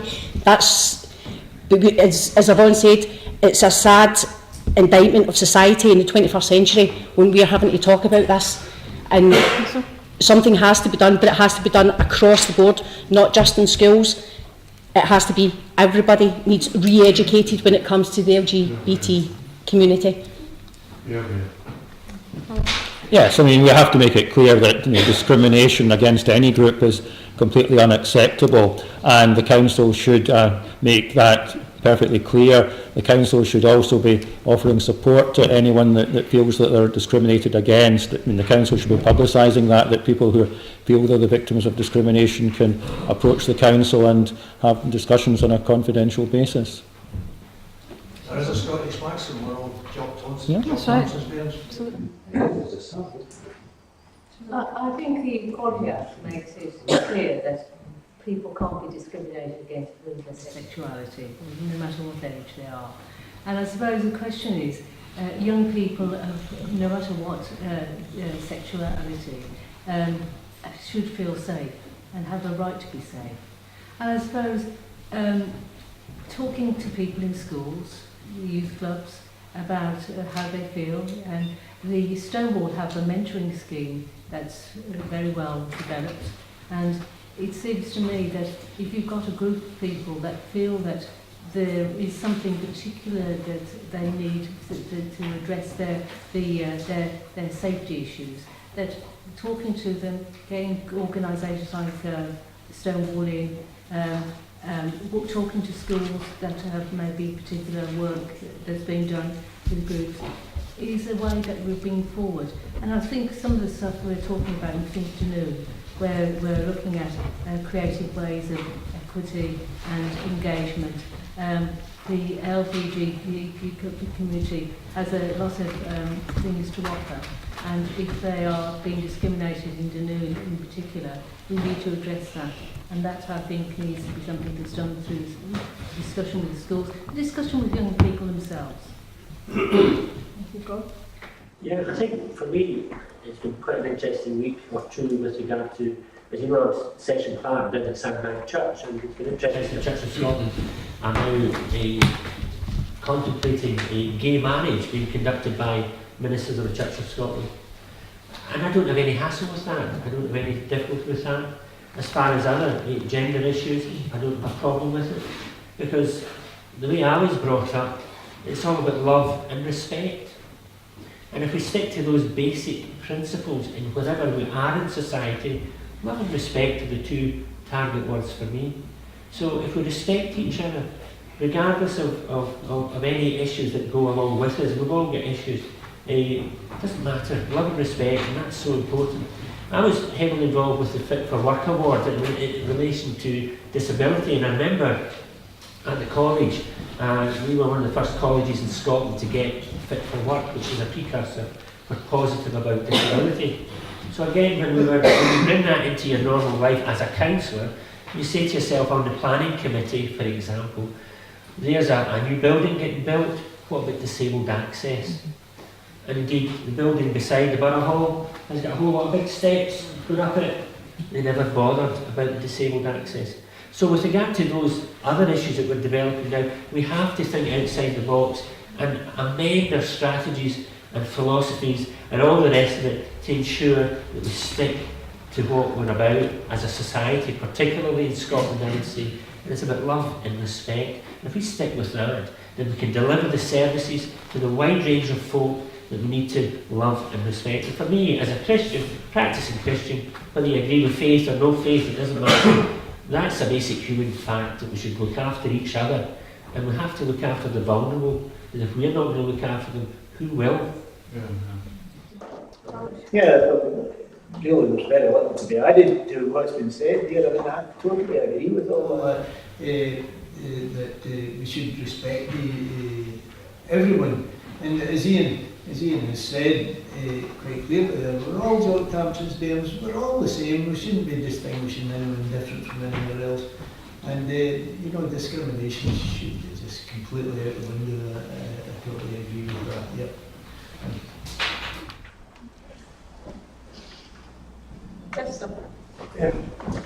25 years ago, just before the Records left, there was a McKenzie report which publicised everything that was kind of needing done and things that should be done, and basically how to replace the wreckings. Now, when they did go, nothing really happened.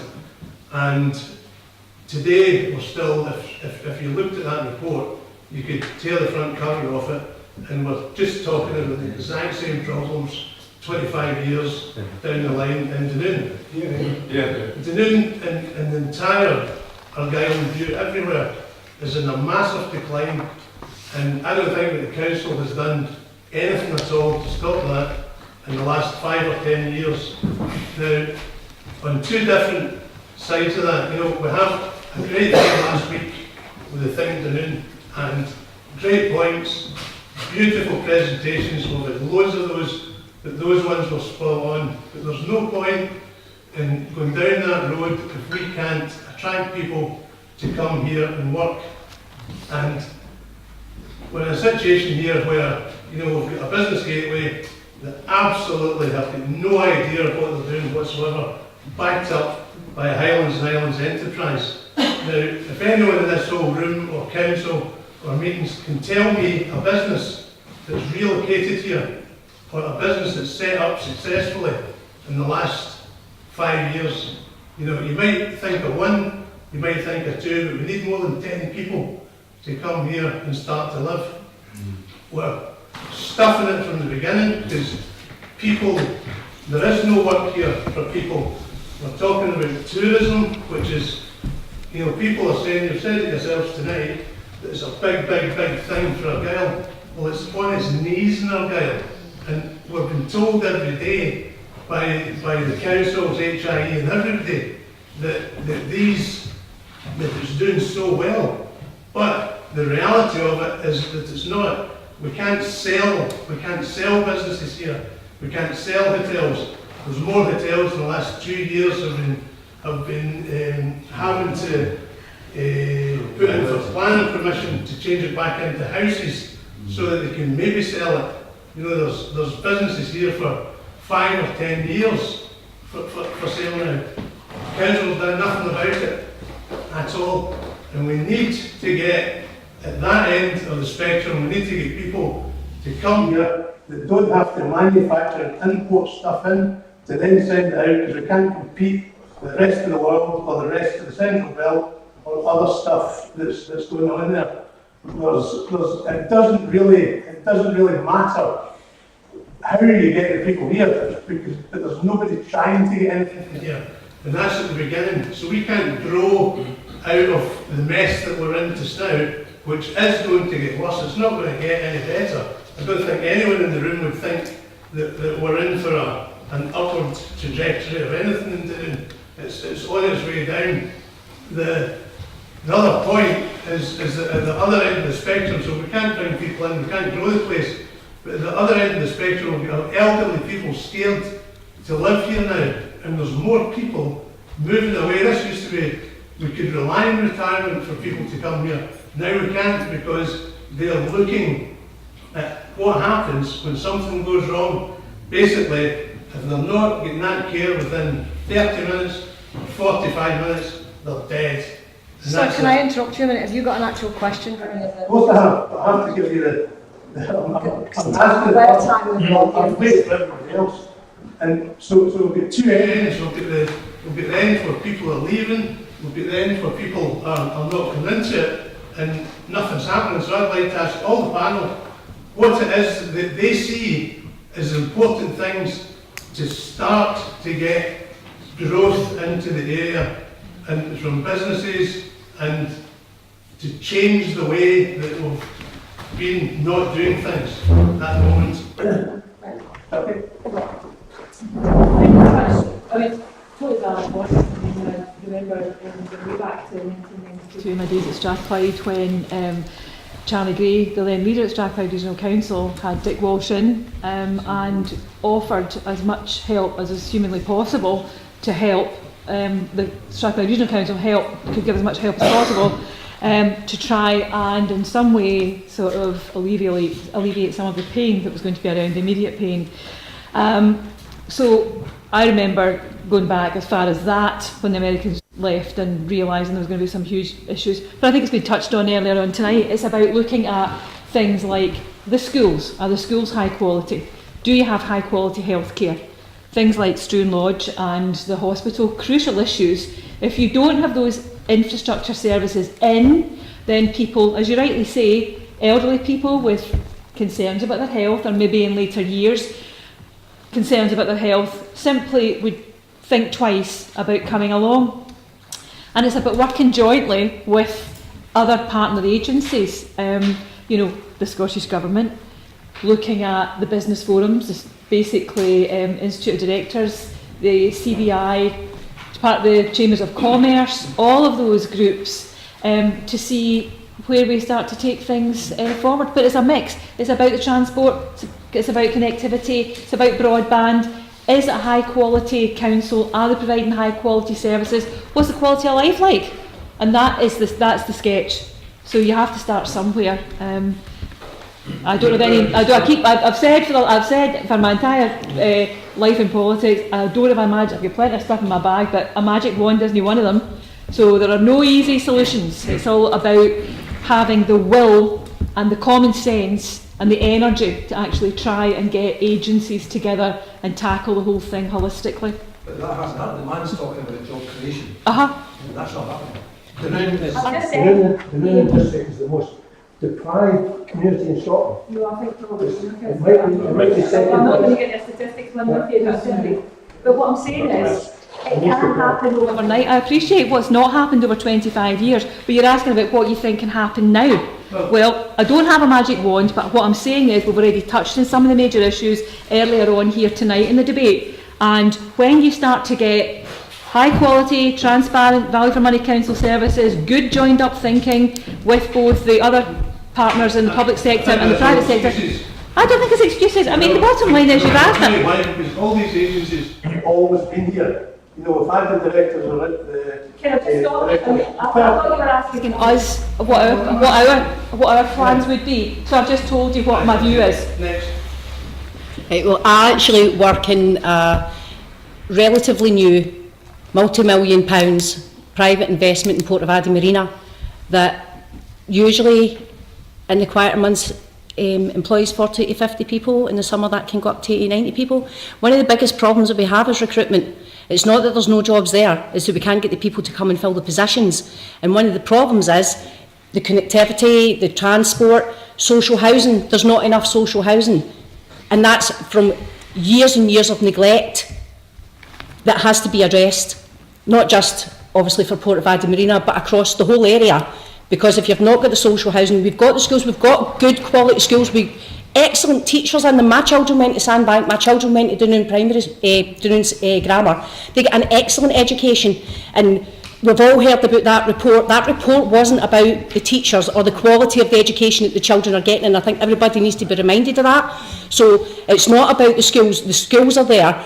The teachers are there providing an excellent education for the children, but we need to back that up with providing the health care that's needed for the people in the area. But it's not just about Dunoon, it's about all these little pockets, because in these little pockets where communities are, you've got your shops, you know, Kim opened up a tea room, we've got a wee art gallery. We need people who are not just going to come and spend their money there as tourists, but we also need the people locally so that these businesses survive.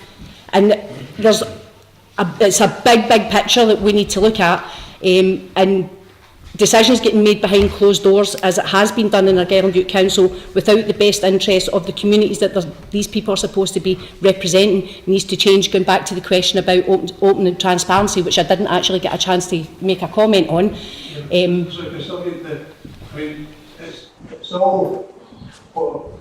what I'm saying is that we've got this big focus on tourism, and that's all seemed to be thinking around their head, where, you know, tourism jobs are low paid, and if we don't have a community all round that's got decent jobs in it, you know, you can never build a community or anything if it's just all unseasonal, the lowest paid jobs that you can get. When I first moved here, I didn't work in tourism. I worked up in TSE and became a trainer up in TSE, and I travelled between this one and the one over in Rossi. And you've got GTI as well, you know, looking at the technology that we are using now. So no, it's not all about tourism, but it plays a very major part in the economy for the whole of Argyll and Bute, and we can't just dismiss that and say, oh well, that's doing okay, we'll just forget about that just now and let's concentrate on this. We need to look at the whole picture and get it right for everybody, not just... That big picture's never developed. Everybody that's ever been up to be elected has always agreed on every single thing, whether it's healthcare, roads, or everybody will agree with it. But at the end of the 5 years, what is it we're going to see? Well, can I just finally say that I'm completely different, because I've got absolutely no experience on the council, or any council for that fact. As I said when I first spoke to everybody, I only know the council as being a customer. And that's why I've decided to stand, because I see that things need to change. And what we need to get away from is failed councillors and ex-MPs going to represent us, and new people coming in. That's fresh blood. People like me coming in that have no experience with the council, coming in and learning from the experienced councillors like Gordon Blair, and actually working together to give the people of Argyll and Bute exactly what they need.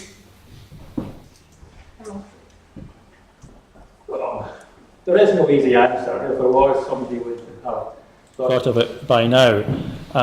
We have to, there's a lot of things that we have to tackle. We have to sell the area, sell Dunoon and Cowell much better than has been done in the past. We have to sort out, connectivity is the modern buzzword, and that's important, both transport and electronic communications. We need to get the town centre ferry service sorted out. The poor town centre ferry service deters people from living here, and because if they work in Inverclyde, or they want to study in Inverclyde, or if they need to go to hospital in Inverclyde, the appalling town centre ferry service chases people away. So we have to get the ferry service sorted out. We have to make sure that we get no bad reports. I mean, the education report, I agree with Alison, it was very unfair on teachers, but nonetheless that poor education report gets publicity throughout Scotland and gives a bad impression of the area. So what the council has to do is make sure that we don't get any more bad reports like that. We also have to sell to the rest of the country that we have to have good transport links and sell those to the rest of the country. Make sure that we have good schools that get good reports, and we sell that to the rest of the country, and also get the hospital improved and sell to the rest of the country a good health service.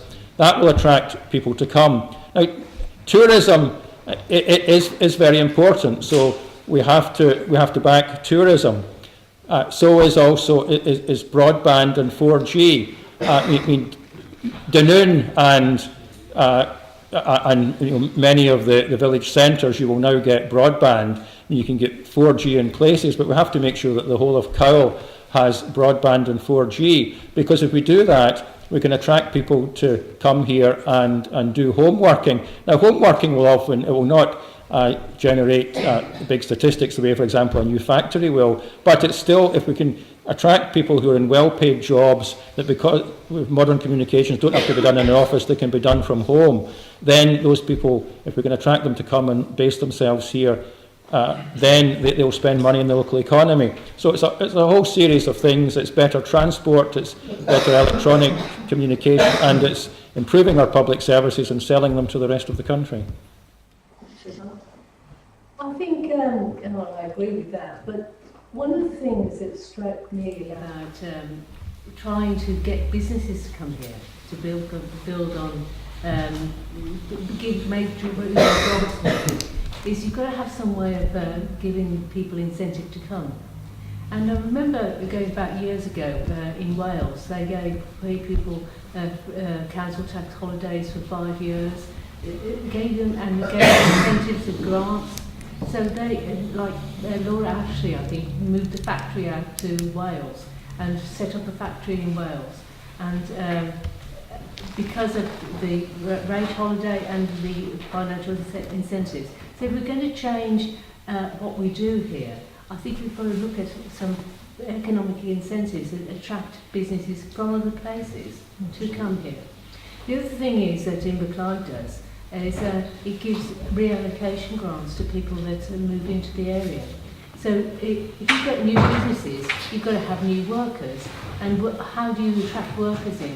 Now, I agree with Alan that without a decent ferry service and connectivity and transport systems, you can't, and houses to move into, you can't do all of that.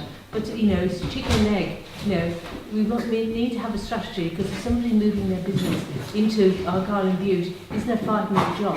It's a long-term... I mean, there is no strategy to bring businesses. You want to do all that? Yes. Over here, there's not one single thing. Well, you're saying what I think we can for people to come and settle here. Businesses come and settle here, set up and settle here, quality business, over and above the ones that we've got already. But to do that, we must have connectivity, transport systems and housing. Susanna, could I just add, HIE, who should be involved in this, they have a policy. In terms of various initiatives which the Scottish Government have set up, there's the Islands Initiative. Now, us being a rural authority, but also having islands, we lose out in that. The city investment, we lose out in that. I think it was 2.5 years ago, Mike Russell offered that Dick Walsh, and indeed met with John Swinney to see if we could come up with something which was innovative. That didn't happen under the LibDem Tory watch, and nothing was done. They're talking about it now. But that, we had an opportunity 2.5 years ago to actually come up with another initiative, because you've got to realise how central government, regardless of its persuasion, works. They don't just fling money at groups or local authorities. They've got to have a rational approach to it and determine why they would be giving money to Argyll and Bute Council. We had an opportunity there to do that, and that didn't happen. And the other day's planning meeting, Alan and I were at it, 650 new homes up in Oban, 180 new homes passed as part of the master plan for Inverary. So it's starting to happen, but it's not happening quick enough. The other aspect of that which I questioned was the percentage of social housing. We need people to come here, get jobs and have a home to stay in. They can't afford to pay extortionate private rents. That's why we need social housing. So when I question why we have 25% as a threshold figure out of 180, that comes out at 45 homes for social housing. 45 families in and around, for example, the Inverary area. Now, there's nothing to stop the council and this. Why don't we say it should be 80% social housing? Because actually, I want to see the workers getting reasonable houses in our rural areas where they can bring up their families, and that then ticks the box with regard to filling the schools, because we've put rural schools for a rural area. So these aspects are something that we, certainly as an SNP group, will be pressing for to actually get another meeting with John Swinney and find out how we come up with a package suitable for Argyll and Bute. And it's okay sign, because I know some may well think, oh well, sign. I don't care who's sitting in Holyrood. If we're fighting for Argyll and Bute, we have to go up and chat at the door, and it's easier to get to Edinburgh than it is down to Westminster. And we've got to make sure that we stick up for Argyll and Bute and get the infrastructures that we need. But people need homes to go to. We've got 80 homes sitting over in Brossy. I think it was the last count, there was about 80 homes. And we ended up, thankfully, we ended up accommodating the Syrians, which is that they have integrated into our community over there absolutely wonderfully well. So we need to think outside the box. Queen's Hall's underway, maybe a couple of years later than it should have been. The Borough Hall, incidentally, the Borough Hall, which has was not involving the council, and that was volunteers that did it. That's coming to fruition as well. So there's lots of pockets of opportunity. The court house has been done up, the marina, and that's a major bugbear. We need to try and get the marina sorted for this area as well to make it come to some a positive destination for yachtsmen to come here. And it's all part of the package. Some of us are not sleeping on the job. We're getting on with the day job, but we need to move faster to do it, and we need a strong SNP administration to get on it. Having said that, there was a bit more to it. There was at that time the Westminster government decided that we would stop manufacturing and industries like that, and you know what the coal industry, the steel industry, and all these sorts of things disappeared, and it was a supply industry that came in then and providing and supplying things. And it's never got over that, because we've just nowhere to go now. We don't make anything at all. All we do is hope that people have got money to come to the shop and buy something. That's about the size of it. But at that time too, there was a bit of a deterioration in the countryside around. I mean, because of the Forestry Commission, and I mean, the Forestry Commission, you can see yourself now, one man's doing the job of 10 men that was happening in the older days, and the farming industry is much the same. All these things all add up, and the problem of that has never ever been addressed. And Ian's dead right. HIE are just not helping at all, and I think that's one of the main concerns we have to address within the country. That's the main reason here. When they meant that's another reason, yeah. Just quickly going Right, we have on. with regard to off-road biking, and we need to grasp that with regard to the tourism. I popped into Hanover Street, where 20 guys came from Clydebank on their £3,000 mountain bike. That's the opportunity that we need to grasp and move forward with, and the community should be doing that. So it's one bit of the jigsaw, but there's lots of pieces. Right, I've got time for 2 more questions. Mike, you asked. What's behind Portavadie, and it's also got a fantastic team up there. Myself being one of them, no blowing one trumpet of that, but they have got a fantastic team up there who are totally committed to working for the family, because they are a great family to work for. Move forward with the plans, future plans that we have for Portavadie, then yes, we have to turn a profit, because the family's not just going to keep putting their money in it if they're not getting anything back for their investment. Getting awards for best accommodation in Scotland, or the best marina in Scotland, which we got recently, or the number 2 marina in the whole of the United Kingdom, isn't enough. They need to see the readies, and they're not going to keep putting the money in, and if they don't keep putting the money in, then I'm not going to have a job. The first thing they noticed when they're coming off the wee ferries, the first thing they noticed is the lodge house. Now, we formed a group in the year 2000 called Forward 2000. We had the lodge house looking immaculate. We pressure washed it, we painted it. It was just a small group of 6 of us, and it looked fantastic. Alan will know that. And now, this is what they see when they come off the boat. They then look to their left and they see something that looks like a bomb site. Now, I was assured by Dick Walsh that all that rubble and mess from the former McCall's Hotel would be removed by May. We're almost in May. When is it going to be removed? Because I'm working the museum, when people come up, they look out the back window, they say, oh my God, what is that? And I said, this is Dunoon. This is what this council has allowed this man in Dunoon, I don't care if he's here or not, to allow that to stay in that condition, which is absolutely appalling. The shop, and we had a shop in Hillfleet Street, we took great care of it. It was always clean, tidy. You go down Argyll Street, duh!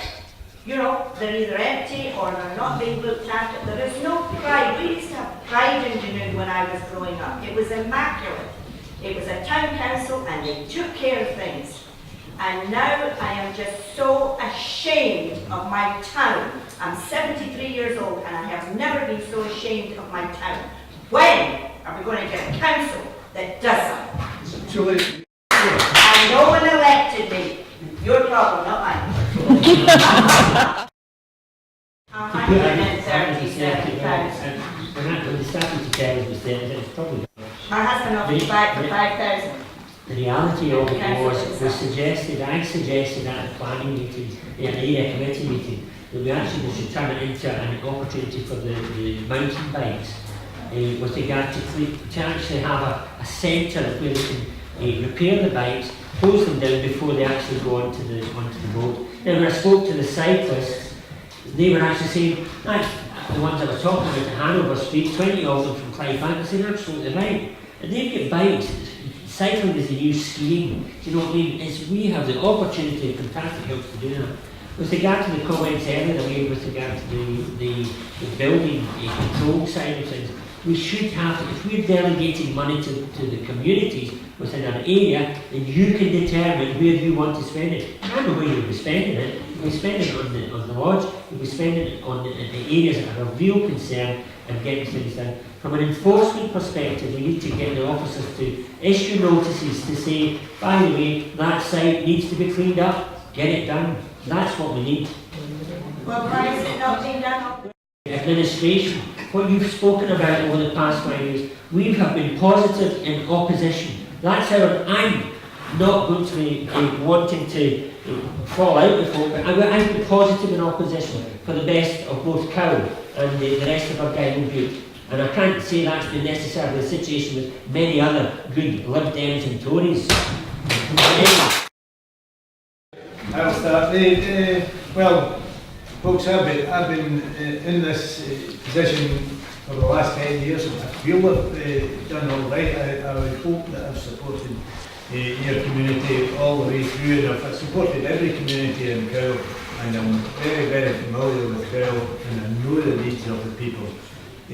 I am an independent candidate here, and I will, as I say, I am totally independent. I don't rely on any political party guidance in any way. I shall be guided by the people of Cow. Thank you, Chair. A representative of the folk in Cow to vote for me, and myself and Alison, if we are able to get in, we will provide the stability to move Argyll and Bute forward. We have a manifesto, you can have it, I'll email it to you if you need. It's there, it's in black and white, that's what we're going to be working towards. Other issues that are about, I have concerns about leaflets that go through, not on local issues. We're talking local issues in our manifesto for the whole of Argyll and Bute. I've worked hard over the past 5 years. I'm sure with Alison by my side, for Cowell and other SNP councillors, we'll work hard and deliver for the folk of Argyll and Bute. On the 4th of May, you've got the opportunity to change the team that's been for 5 years. Some of them are around this table. And you can blame other administrations, but if you're a councillor, you've got to take action, and you've got to produce the goods, whether you're in control or whether you're not in control. There's been a lot of talk about taking on officers, making sure that councillors deliver a policy and officers advise, and I am able to do that.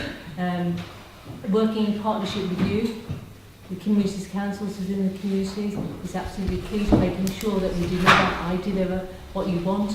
And I'm a strong campaigner, I'm experienced, I'm a team player, and I've got a track record, and I'll stand up for you in town if you vote for me.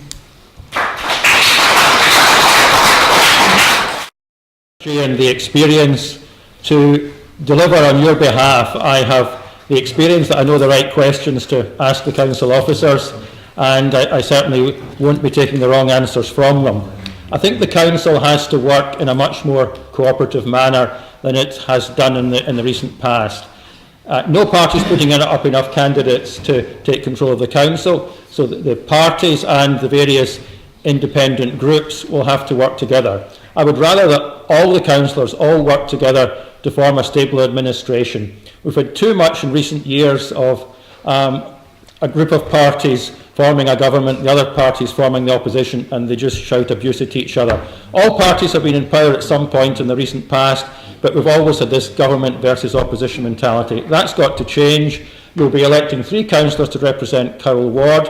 The 3 of us have got to work together with you, with yourselves as individuals, with all the local community groups. But the important thing is that we've all got to work together as a team, all the councillors, all the community groups, the general public. If we all work together, then we can deliver greatness for Argyll and Bute. Absolutely no experience on the council except as being a customer, and I know good customer service, and that's what I'd be looking to bring to the council if I'm elected as a councillor. And there's been talk about working in partnership with others, and obviously I'm standing for the SNP, and we are a party that does work with others in order to achieve the best for the people, but we have candidates who are representing other parties that have said categorically they will not work with the SNP. So it's up to you as the electors to decide who you want to have represent you. Do you want people that have shown that they can work with others to provide what is best needed, or ones who categorically have said that they will not work with the SNP, and they demonstrate it day in, day out?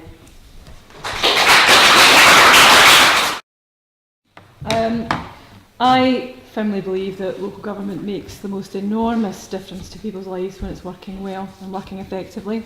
I know that for a fact. I would like the opportunity to get back in and get stuck in, because there is an awful lot that's been expressed here tonight by yourselves that really needs to be done. I'm able to work with pretty much everybody, and I can give you my assurances tonight that I would be working in a very strong and collegiate way with anyone else who wanted to do the right thing and get the right thing done. I am not interested in going to Argyll and Bute Council to sit and basically bump my gums all day long and not get anything done. I don't have the time, I don't have the energy, and I don't have the inclination, and I think it would be poor service to you. So I assure you, if I'm elected, what I will be doing, and that is getting on your behalf with the day job. Well, thanks to you for coming along and for being very eloquent, and thank everybody here for coming along too and for asking some really thought-provoking questions. Okay. Thank the chairman as well.